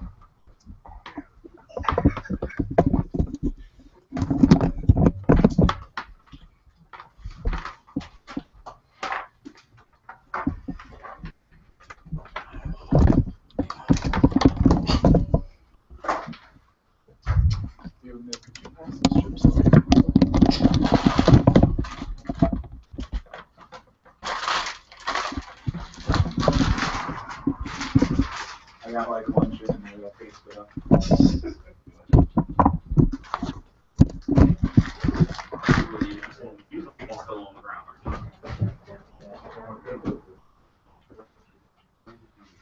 Andy, can y'all hear? Yep. Yeah? Yep. Yes. Can you hear us? I can hear you, yeah. Jesus, are you there?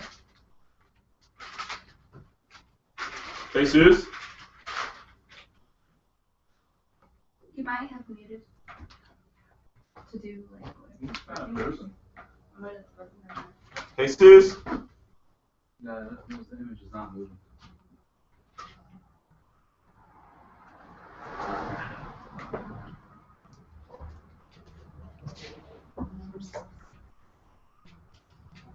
Are you on any of you online separately with Jesus maybe? On Facebook? What's up? Jesus? Yeah, I hear you. Oh, okay, sweet. Are you ready? Yeah. Am I going first? You're gonna flip with Arnett. Oh shit, Does anybody have a coin for me? Flip our phones over. A coin? We're getting a coin. Alright.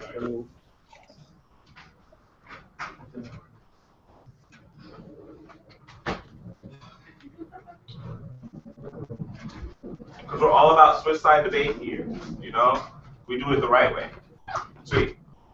You want to call it? Since you're away? Yeah. Here you go. Flipping. Wait, where's the camera? Right here. Flipping.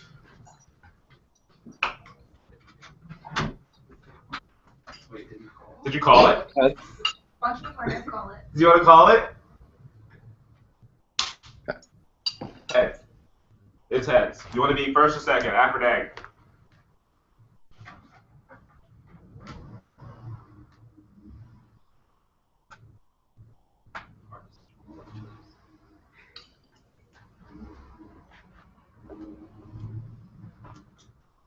I guess I have to stay over here. Did you say anything? Oh, you're talking to me? Yeah. Oh shit. I want to be second. Huh? I want to be second speaker. Second. Like second. Okay, Arnev.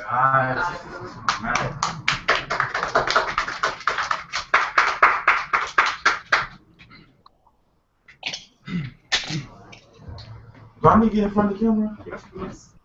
Right there. I need to. Where do I stand?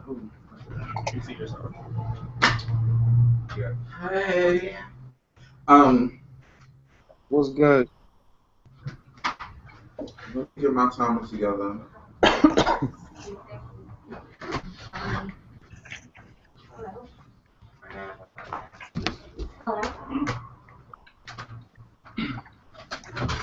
Am I waiting on her? You ready, Jesus? Yup, Arnold. You what?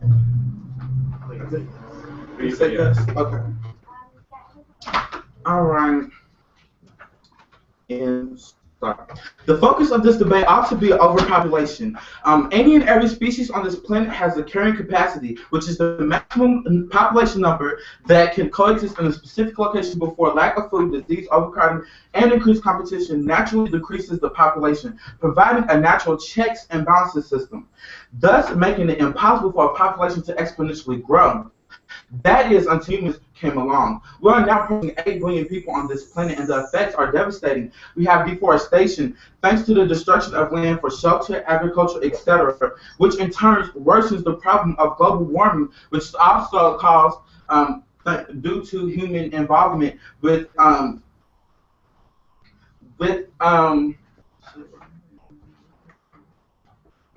the use of fossil fuels factories in our own transportation, which has increased the level of carbon dioxide to a extremely high level that is not slowing down and won't slow down in the next century, even if we were to stop now, according to scientists. And because of global warming and deforestation, we are now seeing a grave amount of species become extinct. The animals we eat, the animals that we are overhunting are now becoming endangered species, forcing us to turn to GMOs and genetically modified foods whose harmful effects we do not yet even know. Our own medicine and health industry has the cure to incurable diseases such as cancer, but because there are so many people with disease, it has become more profitable to treat disease instead of cure disease. So the solution to as to why this is important is because overpopulation will lead to the destabilization of the world as we know it, and humans will become extinct if we don't treat this overpopulation. And we treat that by letting people die. And I'm done. Okay, wait. So does it have to be like policy oriented, or can it be anything? It can be anything. You go for it. Go for it? Yeah, you just have to convince 2 out of 3 judges to vote for you. Alright. Yeah. Can somebody time me and tell me every single time a minute passes? Is there a way to turn him up? I can hear him. You can plug him into the amp. You could I put can- it in there. I was thinking about that. The only issue is that you have What is that? What was the question? Can somebody time me and just like tell me every time a minute passes? Or how much prep time do you think you get? Oh, there's no I don't need prep time. I'm just Okay. You just want someone to time you. Okay. Okay. just tell me like 1 minute left and then 30 seconds left. I'm gonna have a stop. You can use my stopwatch. Okay. All right. Y'all ready? I think so. Dana and Andy ready? Yep. Yes. Yeah, we're ready.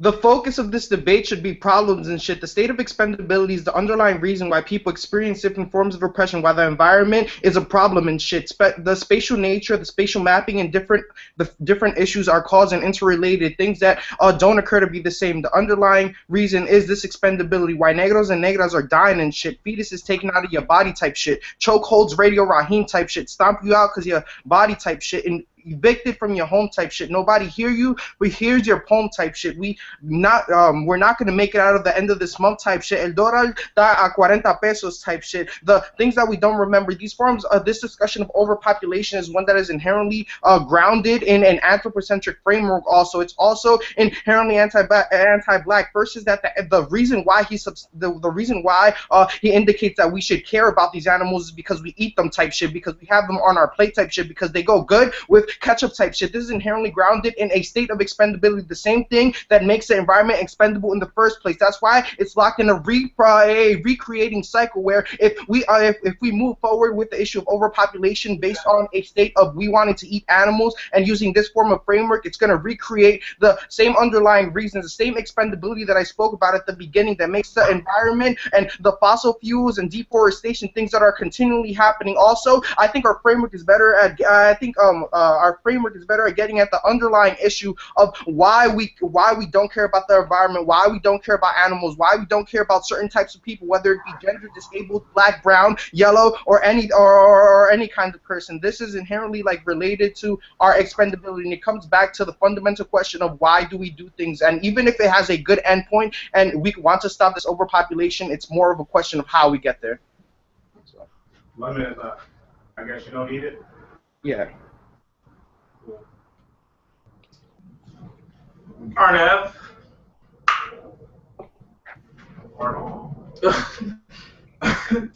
Okay. I'll just get a minute, right? Yeah, a minute. Okay. Okay. I guess I can ask a question. I can't. I'm not As soon as the 2 AR. Okay. Hold on, let me get myself together. Okay. All right, I'm ready. So the next place is more of a question of how we get to the point of solving the problem of overpopulation. Again, to solve overpopulation is to let people die. If we let nature take its course like it does in natural populations all across the world, which is supposed to do nature's job, then we'll keep the populations in check. To say the overpopulation is inherently anti-black, if we let overpopulation exist, continue to cause problems in the world and destabilize the human population as a whole, there won't be a blackness or whiteness or any type of person on this planet to be able to live. So it's not inherently anti-black. If we take care of this problem of the earth and people letting the human race survive, then we're able to then move on and attack in certain problems within specific populations. And so such as racism and was that done? Oh, okay. So so if we let people die, then by letting nature take its course, then we'll let the humans continue to the human population to continue to live, because we'll get back under our carrying capacity and we'll let humans thrive and live.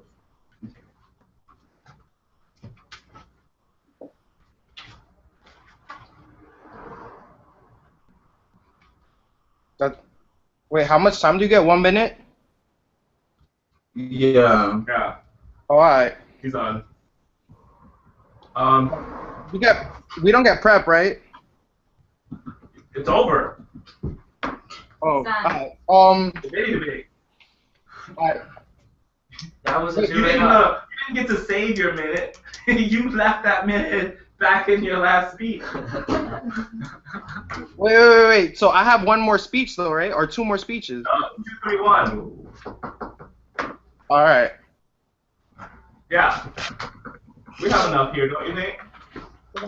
Andy, Dana, you have decisions?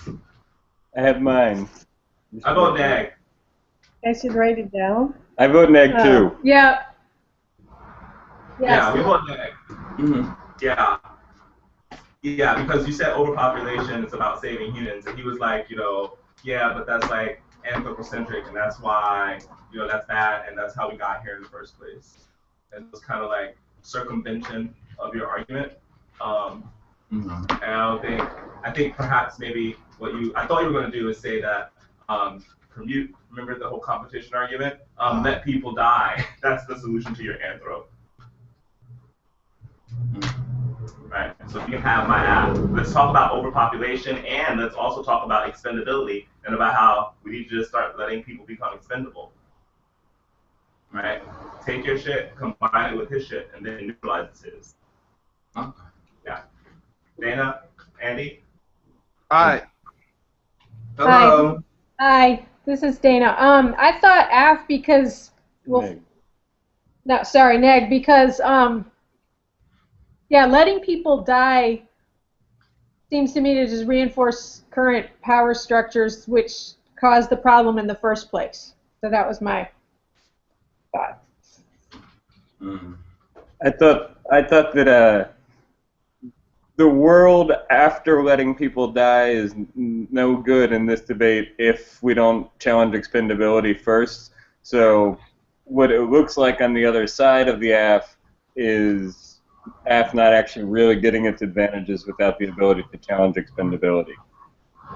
I didn't hear that last part. If the AF can't challenge expendability, then none of the benefits that the AF gets are worth what they're billed as initially. Okay. So in order to get the full value out of your advantages, you have to be able to overcome expendability. Okay. So you have to talk about how your arguments interact with theirs. Okay. Yeah. Nancy Rishi? You can color flip. I mean, that's not fair. That's unfair competition, though. Oh. Because he says too. What? He's not the real Jesus. No. I'm saying. Right. Ready? Call it. It's heads. Yeah, I didn't know the debate was over. So Yeah. Okay, go speak first. Okay. Go ahead, have a timer. You just don't want to do anything.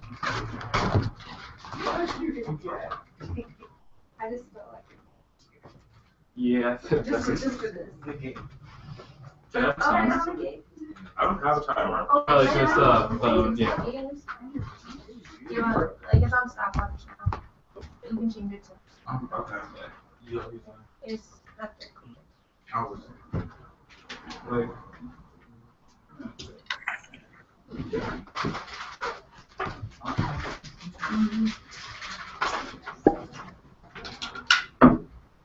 Can I just identify something about what happened in that debate?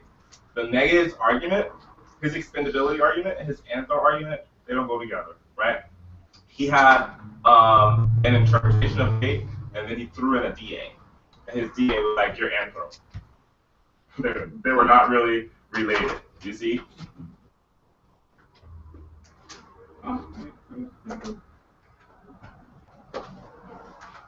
You guys ready? Yes. Yep. The focus of the debate ought to be aesthetic. First, aesthetic is always political. Our speeches paint the scenes are constitutive of politics. How we tell our stories in the scenes we depict, our performative engagement with the space is what shapes the imagination of future political action. The imaginative act presupposes an alternative world, an alternative story to embrace, underlies any form of political theory and critique. We must engage those imaginations in the work they can do within the circulation of dominant narratives. And second, the aesthetic is all there is. Not only is the aesthetic always political, but the debate cannot escape the aesthetic. There's no way to produce a line of flight that leads to an area outside the system of signification or representation that the stories we tell, the images they produce, the audience, and the audience has no choice but to react to those images and scenes there, and their interpretations of those images within the momentary instance where they must confront those images. And our memory of those images is what remains and informs how we interpret the content of the arguments that we create and engage in. And third, this is the best option for resistance within the debate space. The only way to combat the dominant cultural narratives that constitute all politics and civil society is to embrace and depict those scenes of imaginative thought that can either work within or disrupt those narratives, or stand sovereign against them and antagonize those narratives. That is what is essential for understanding of political thought that kind of challenge white supremacy and aesthetic scenes that is able to produce opposition. I don't really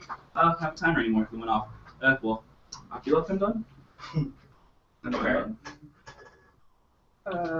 Okay. Aesthetics. Right now, yeah. See, I need a timer. You want to use my phone?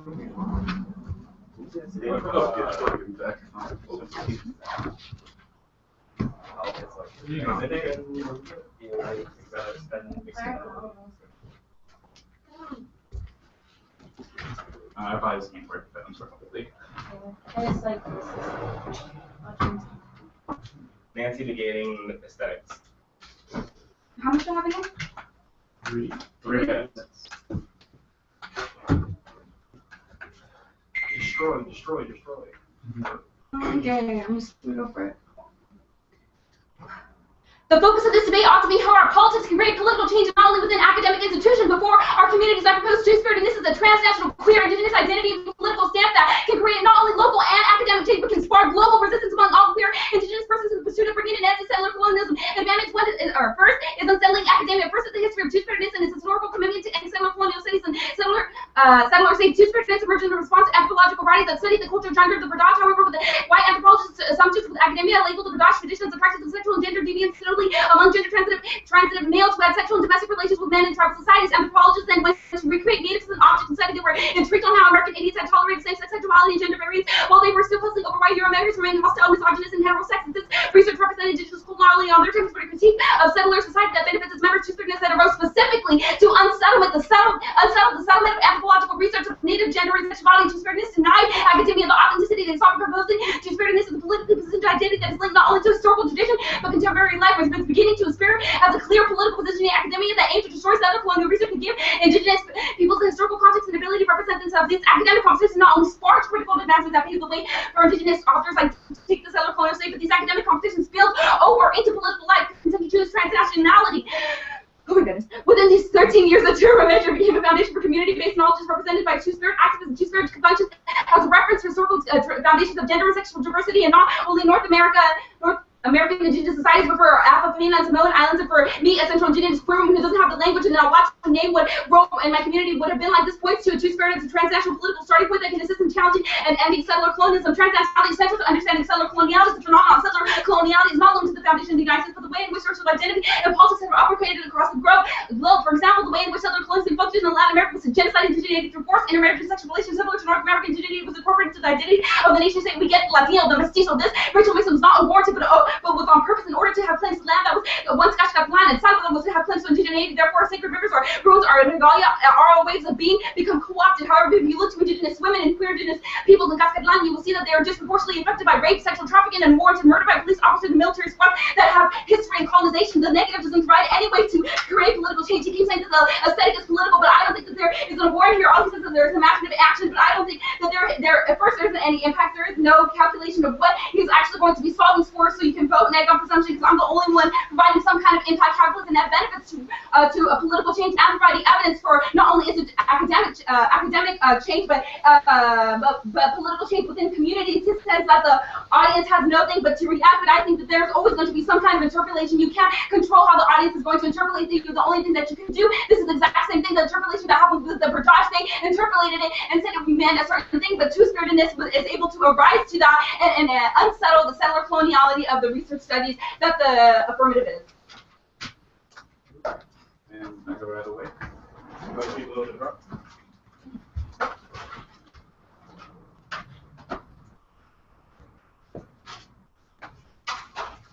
Good. Oh, not enough orderly, but 2 minutes. 2 minutes, or is it 1 minute? Oh, 1 minute. It's 1 minute. Should I have one minute timer again? That might stay on. Oh, this is our next. I haven't spoken.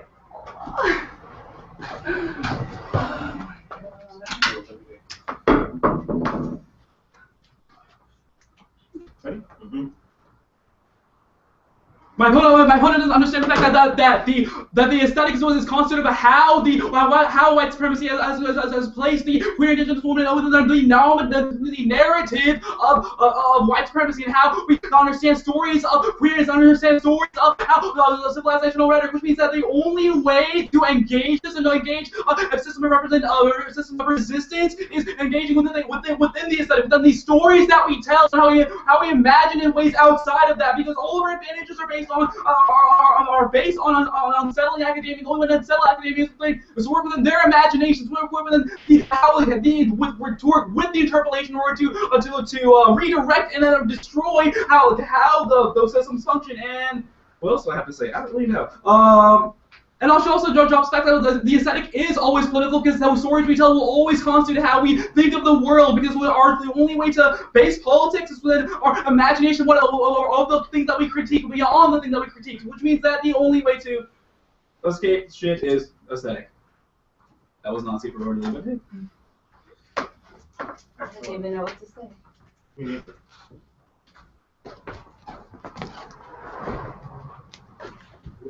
want this? That? Just leave it right here for other people. Just leave it up here. I find this debate to be irresolvable. I'm glad you said it. Huh? I'm glad you said it. Right. Can I just explain to you why I think it's irresolvable? Yes. Okay, first let me say missed opportunities. Kind of the point of the discussion earlier was you should really be trying to create not clash, right? So everything that she said was not responsive. You could have said we can have a two-spirited aesthetic. Yeah, it should have been like perm. Well, yeah, but it's just like, it's not just perm, it's that you haven't negated me. Yeah. These two things are not mutually exclusive. This is not offense against me. There's no reason why an focus on aesthetic is bad from the negative, right? Yeah. So he's like, let's focus on the aesthetic, and then it becomes a question of what kind of aesthetic. And she's offered an aesthetic, a two-spiritedness, right? So it's like, we can do a two-spirited aesthetic, right? And for you, it's like on the negative, it's kind of like you do your thing, and then you just start debating, you know? But it's like, in this instance, you need offense. So as soon as you get there to the aesthetic, you have to be like, aesthetic bad, to the extent that it disagrees with a two-spiritedness, right? Or alternatively, you need to be like, focusing on two-spiritedness is the only way to solve these things. It's the only way to, it's the best form of resistance. It too is inescapable. You know, like, you need to deal with his arguments by saying, I can solve for this, right? So negative's job is to, we capture all of this, AF is retreat, and we can do that. Yeah. Yeah. I tried to do that, but I didn't really know how to phrase it. Yeah. I didn't even know what was happening, to be honest. We have to decide anyway. No. Flip a coin. No. Wait, neg. I'm gonna pick an argument. I vote F. Yeah, I think I vote F just because there's no reason to vote neg. I think I probably vote the opposite of that. Because there's no reason to vote F? Yeah. Okay. That's a 2-1 for negative. For the F. You said, what were the two ways? Either, Rashad, Yeah. what did you say were the two ways? The two ways are offense, which is to make arguments as to why, make arguments against the aesthetic, that the aesthetic is bad. And then alternatively, it becomes your alternative can capture the benefits of the aesthetic. He started by offering 3 arguments in favor of the aesthetic. He said it's political, it's inescapable, and the best form of resistance. And your argument, when you offer two-spiritedness, needs to be either the aesthetic has some external disadvantage, focusing on the aesthetic is a bad form of politics. Maybe it leads to fascism, like, and then something to attack that premise. Or alternatively, you can just say, well, two-spiritedness is political, and it's also an inherent part of life, and it's also a better form of resistance. And I think that that's where your money was, which is to get into a debate about why two-spiritedness is necessary to any effective form of resistance, right? So when you were theorizing about why you were going to go spiritness, you have to theorize as to why any approach that fails to include two-spiritness will fail. All of y'all should be thinking that. Rishi should have been thinking any approach that doesn't go from the aesthetic is inadequate. That's where you'll begin to develop your arguments for competition as to why the other team's approach is bad. And it has to be bad because it's not your approach, which is why you really need to come up with the best approach and have arguments for why you think it's the best, at least. So the like things I was talking about, like academia and then like transnationality, could have been levered as like disadds to the aesthetic, or right, or arguments as to why the aesthetic can't capture them. It's like, so like right now we have kind of what this was intended to set up potentially, but hopefully not, which is just two ships passing in the sea talking about how they do good stuff. And in order to win the debate, you have to talk about why your stuff is better, either through competition or comparison. So compare a focus on two-spiritedness versus the aesthetic.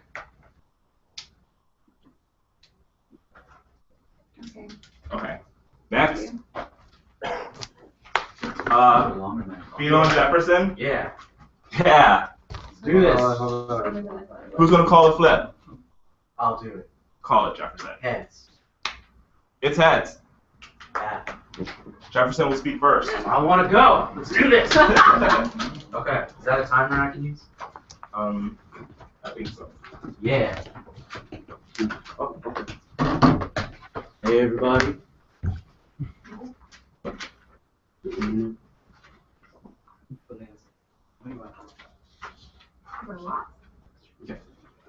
Wait.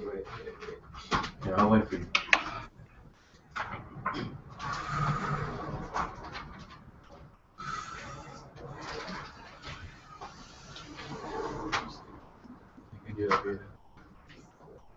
Man, I'm just as scared as you, man. Sir, proceed. All right.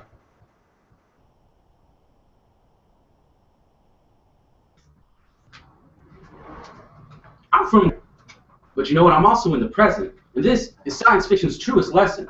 And this debate, which I came from the future to debate, ought to be about estrangement. Because if we're going to think about how we're going to debate and how we're going to rather be political, we need to make the familiar strange in order to wake people the fuck up. Because the familiar, the everyday that goes unnoticed, that erases presentness, being, and thinking, collapses momentousness into the routine, disguising power and turns us into machines. In the future, everyone bows down to the machines. And through estrangement, the world opens anew. And when we can see the world differently, and why we can make the familiar strange, we can see how these familiar elements like law or even pavement on the streets can disguise power. And it opens up avenues for critical thinking, for reading, and creativity. It allows us to counter the world as we encroach and see true encroachments of power. Just as this, because even pavement is a tool of state repression. Because when they pave the roads, they can deploy the troops. They can deploy the corporations, and they can uproot what was already there. And it's kind of hard to pick up pavement and throw it at riot police. And if we're going to think about how competition operates under this rubric of estrangement, we can think about what we choose to estrange, how we choose to estrange it, and these are all important questions of how we engage what we're doing here now. And from the future, I think that we definitely need to adopt this model of debate, because I don't really like what I'm seeing, because I give more and more of myself, I replace more and more of myself with the machine, and I wonder even if this ghost that's in the machine is mine. In the ghost in the shadow? Shut up, Rishi, just because I messed that up. Yeah, let's go, boy! He was all excited. Oh, do I get prep though? Sorry, do I get prep? No. I get prep, right? No? No. You had 30 minutes of prep before you must have prep. Hour. 1 second. 1 second. Alright, can I borrow a timer? Because I just want to I have not confidence in your three. I have 3 You're minutes. tapping your head while you debate. All right, you know, I'll just. Tap your head. Tapping your head while you debate. Oh, can I just use this? Whoever this is. Yeah. That's what I did. Where's the camera at? It's right here. All right. Let's aim it down a little bit.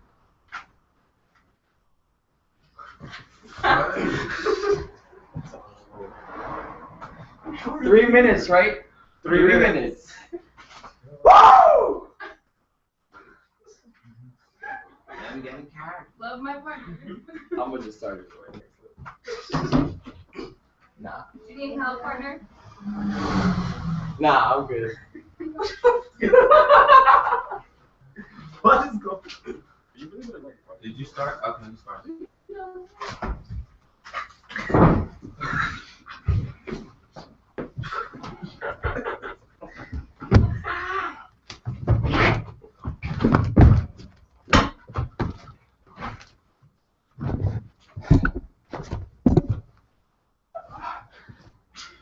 You say to uproot, I uprooted myself. I am on the ground. I came back up. I'm not normal. I stand back down.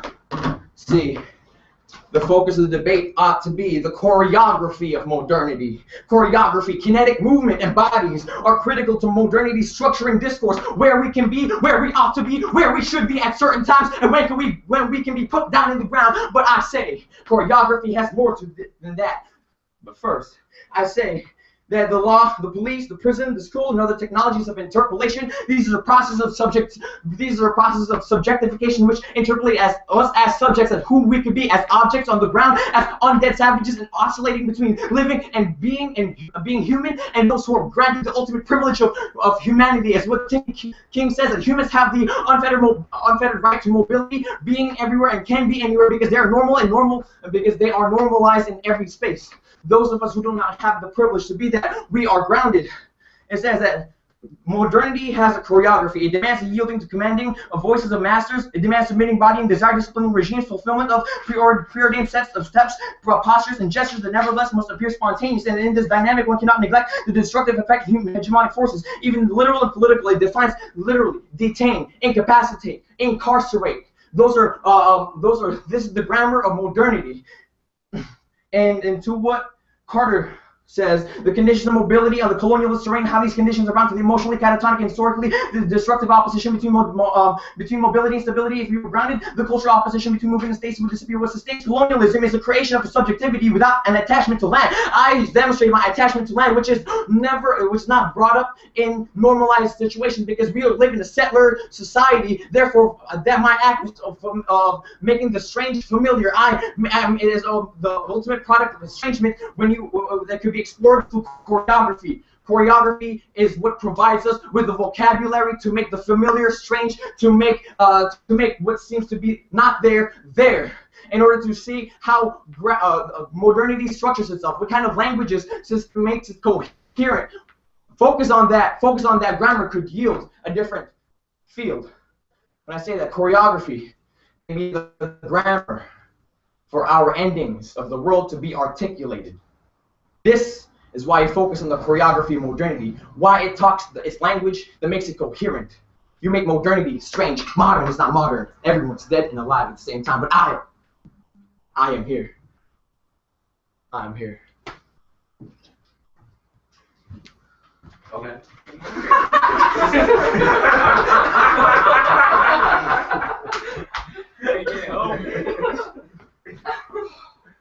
Okay, Fantasia.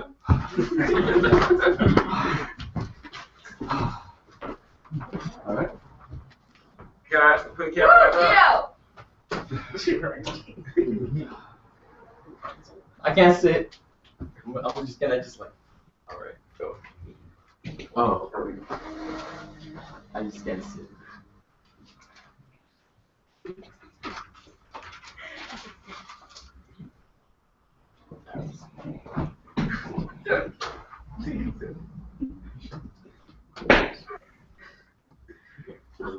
Ready?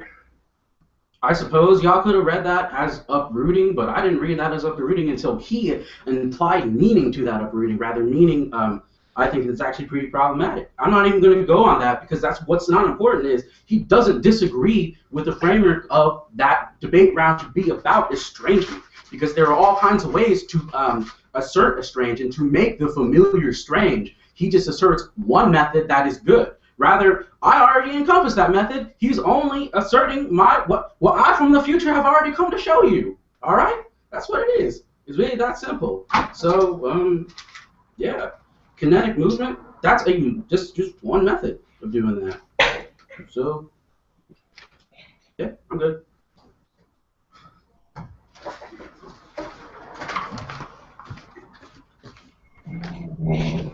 Vote F.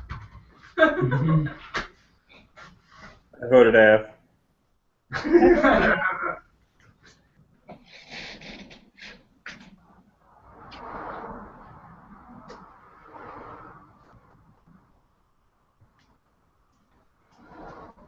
How about F2? Dana?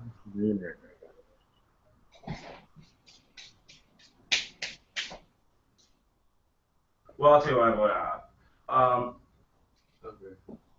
Well, I think, setting aside the argument that I think you're making that I want you to make better, I think that there's just a structural advantage to being F in these last two debates that has to deal with the negative not really negating the F. And so if given a choice, or no choice, or not a real offensive negative argument as to why the F is bad, I vote F. Even if he never had an argument as to why choreography is bad, it's kind of like in a world in which there's no real clash, tie goes to the F. And I guess you're claiming that choreography can solve for estrangement, which is a good approach to take. But I think that you have no offense against estrangement. No reason why estrangement is bad or why it doesn't produce its advantages. So that's what I've been wondering, like how clash would look like in this framework. That's why, like, I thought I was like, I guess I'm not supposed to make those kinds of dissents. Well, what would have been interesting to me is had you talked about why you impact modernity, I think, a little bit more. There's competition through comparison just by saying, why is it important that we use choreography to break down modernity? And what ability does estrangement have to break down modernity? Right? So it's using your argument and then talking about the magnitude of your argument. You started there, or I assumed you picked this because you think that there's a problem with modernity and that the best way to fix modernity is through choreography. And so impacting that is important, and there wasn't much of an impact. You got to impact it and then argue that, estrangement cannot capture these benefits. So choreography, therefore, a focus on choreography is necessary and sufficient. Correspondingly, I think what you're saying, but I think you have to be more specific about, is just that, we can choreograph our way into the future, right? Like, I'm all for choreography, as a form of estrangement or as a form of anime. Anime is choreographed, when you say this is an example of what it is that I'm doing, you are leaving it up to chance and luck, the outcome of the debate, if you're not very specific about that. Being clear about what it is that your plan or your not plan does, in a world in which we're not reading plans, explaining what it is that we are doing and what's relevant about what we have done becomes increasingly important. So focusing then on the estrangement and what benefits it can produce.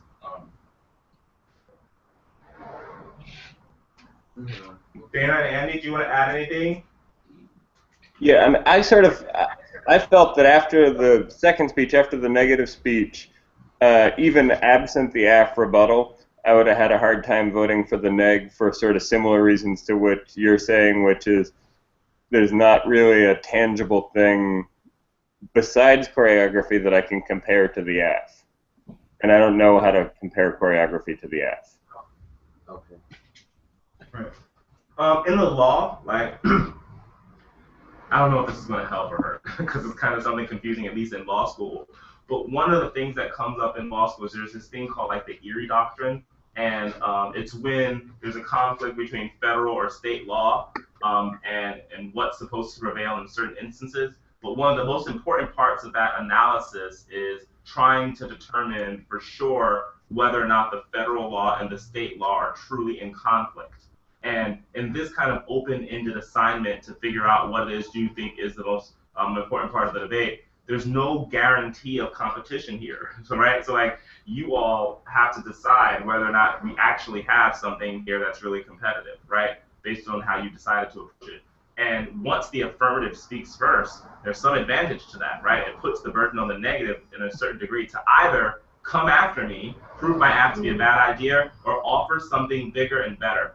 And you're offering something, you're not proving that it's bigger and better. That comparative part requires fact analysis and comparison, right? Why is the focus on modernity and discussing modernity more important than just talking about the future? Why, is, talking about choreography more important than talking about estrangement? There has to be a comparative argument.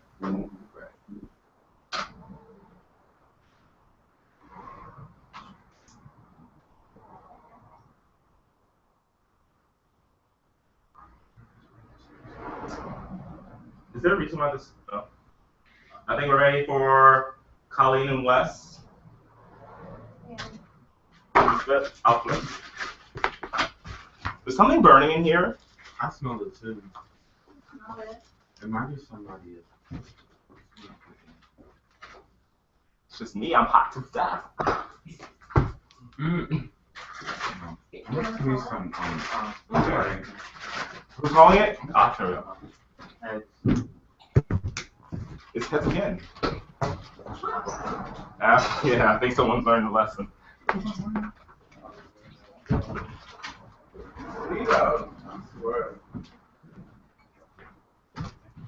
Jefferson, rematch. We're gonna rematch it. Okay. Same. Our final debate before lunch.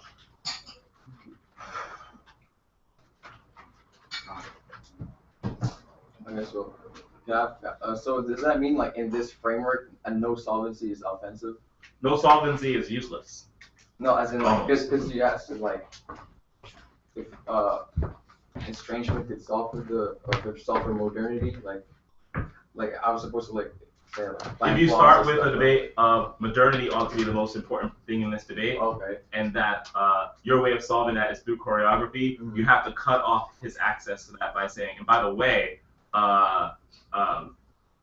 estrangement can't solve modernity, which then makes modernity a dissad to voting for estrangement. If I vote for to focus on estrangement, then I can't take this opportunity to attack modernity. That's an opportunity cost, is your argument. Which is why you have to begin and make an argument for why modernity is the most important thing in debate. Hello. Ready? Yeah. The purpose of this debate is to catalyze activism. Activism produces better educators, forms of activists, and as advocates by acknowledging my position and my contribution to the very space that I'm in, to my location, as urban politics would place and define it. I place a greater use and exchange value on this space. Countless impacts. Activism of your activism. Activation of your activism demonstrated through the value placed on education and our choice of focus for this debate and this space and this round as a means of producing sharpness in the students and us as future and present debaters. Manifestation of your activism, how best to materialize and bring to fruition the catalyzing of this vision, tangibility of this activism, the flavor, texture, and characteristics that will make it grippable, understandable, and quantifiable. You know what I'm saying? It forces an internal dialogue that produces a greater chamber for our consciousness to echo from. Structural fortitude of our arguments. This adds credibility and validity to thought processes that construct our advocacies. Since this is a testing ground, you want to prepare as rigorous or an impossible task in hopes that the real world or exterior experience will not compare to your trained your training so you'll be prepared to handle the situation. It produces organic intellectual aggregation and dissemination. We are allowed to acknowledge ourselves in our combined experience as knowledge, then form coalitions, and then go out and disseminate this knowledge. Research. We didn't get a great deal of time to do research, but it forces research on the subject matter. Understanding of social location. This room being my final frontier, and within the shortest significant span of time, create a lasting significant change. Reach and applicability outside of this round. The archives allow access to this win on the significance of the purpose of the space and understanding your social location. Coalition building with others that value the space for the same reason. So by archiving it, you penetrate the bounds of social death. The judges, this solves for many issues. The judge, your role is to then catalyze activism by producing a win, and by this strengthening the use and exchange value attached to understanding your social location and what to do with that space. You vote AF because understanding our social locations and how best to function within that space and then strengthening that fortitude produces better advocates when we enter spaces that may be forced us.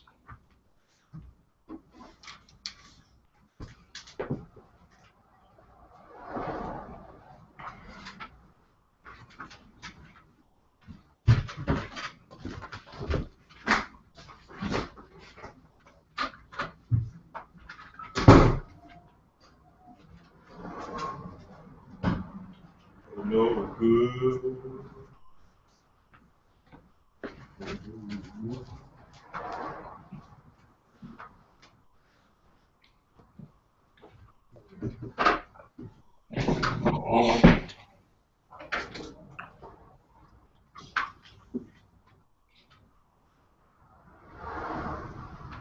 You can do knock on your done too.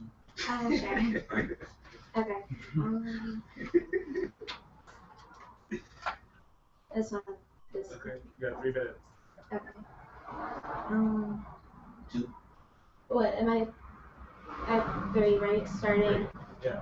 2, 3, 1. Okay. I thought it was 2. You did. Okay. So let me just 1 second.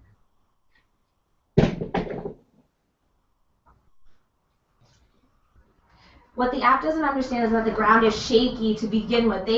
He assumes that the ground is tangible, it's grippable, that so grippable and stable that there can be this manifestation and activation of activism, and that will produce this package that will create education, and that's inherently bad because he doesn't understand that the ground is shaky. What the focus ought to be is a discussion of the social disorganization that creates these different worlds and these shaky dimensions that move and are fluid and that are parallel to the status quo. And these distinct populations are set in opposition to the state, where people create, innovate, and eliminate the American dream in their own different ways, in particular the opposition of the state to the black body. And this discussion is central to survival because in one of these fluid nations, one person might be identified as a businessman, but this businessman might be a drug dealer that's persecuted, and that persecution leads to the destruction of this community. And without that community, that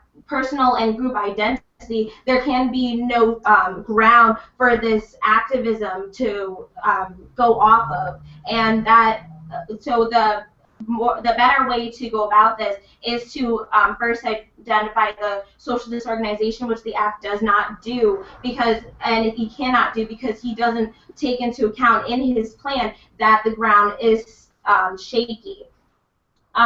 And the issue, and by not taking that into account, the issue becomes that the shaky communities are to divide the goods and the bads, the goods that can assimilate and the bads that cannot. And then as the goods assimilate more, they become, they feed more into the justification for the elimination of the bads. And when the bads become this horrible, terrible thing, then the justification become more violent to this problem. when there are no more bads to destroy, then the goods are next, and there's no telling who's next. And the importance of this identification of the social disorganization lies in the importance of the potential for confrontation of this elimination and actual activism in the future, because we will, by identifying this, will be in a better position to confront it, and the importance of personal identity and group identity, as those can become good structures to build off of.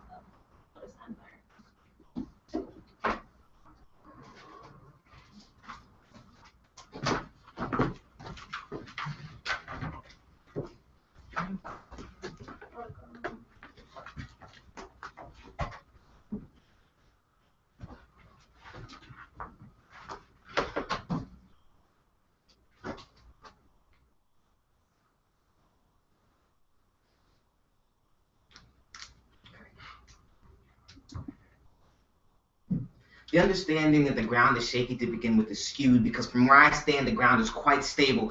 I say that from the top of the act, the understanding of your social location and where you are when you come to these understandings makes us better prepared for me to understand your perspective. Whereas I see the ground as stable, you see the ground as shaky. And this space is our population. So in this stable ground, within this stable safe space, I am the black body in this space, as I identified earlier in earlier conversations, that my presence in this space is significant enough to capture the energy required to change this space. And significance of my body in this space and the identity of the social disorganization of location. First, you have to understand the location that you're in before you can identify the attributes of it, which may be disorganized. And still then, it is your position that allows you to see disorganization. But I see disorganization, you may see as structure. Go down.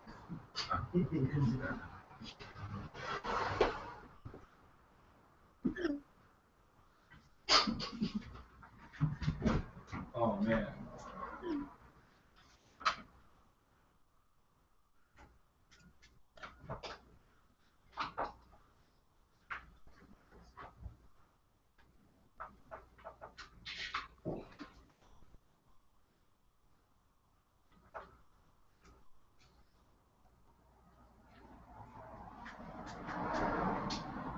I vote neg.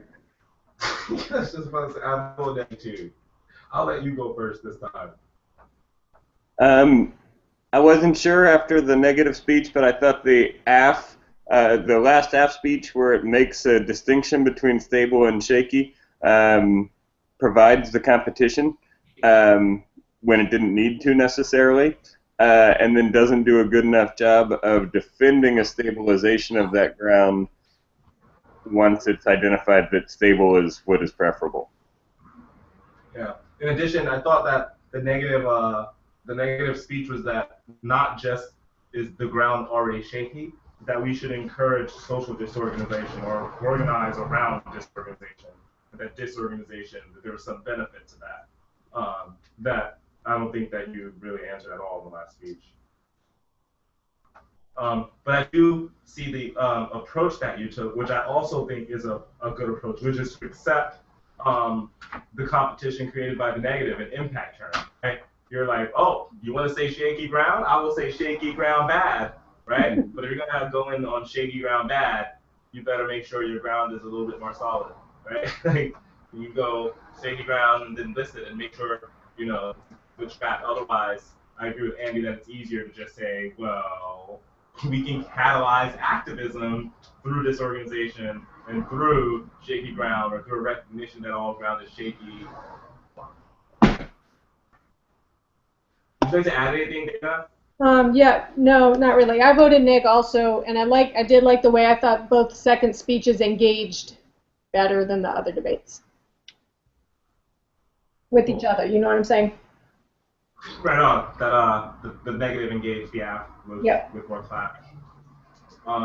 Cool. So that puts Jesus, Rishi, Jefferson, and Colleen. Just one of them, right? Colleen and our semifinals debate for like tomorrow.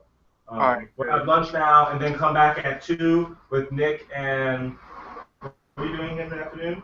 We're going to seminar actually. So we're going to be discussing in this. Actually, kind of an attachment to something. How can we distinguish two critical terms that seem to be speaking about the same thing? So you're reading it. One reading is dealing clearly with the relation to slavery and colonialism, and highlighting slavery. The other one kind of deals with it in the opposite way. We can kind of talk about how to hash out those differences in the seminar. So that at 2, right? Okay. So we'll be back at 2 for our live audience.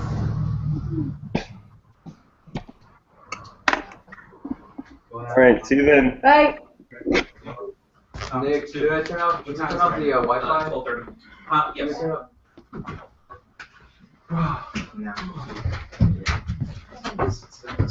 I didn't know it well. Damn it! Damn it! I more time. I have more time. The two sets of partners. I was just realizing. Yeah.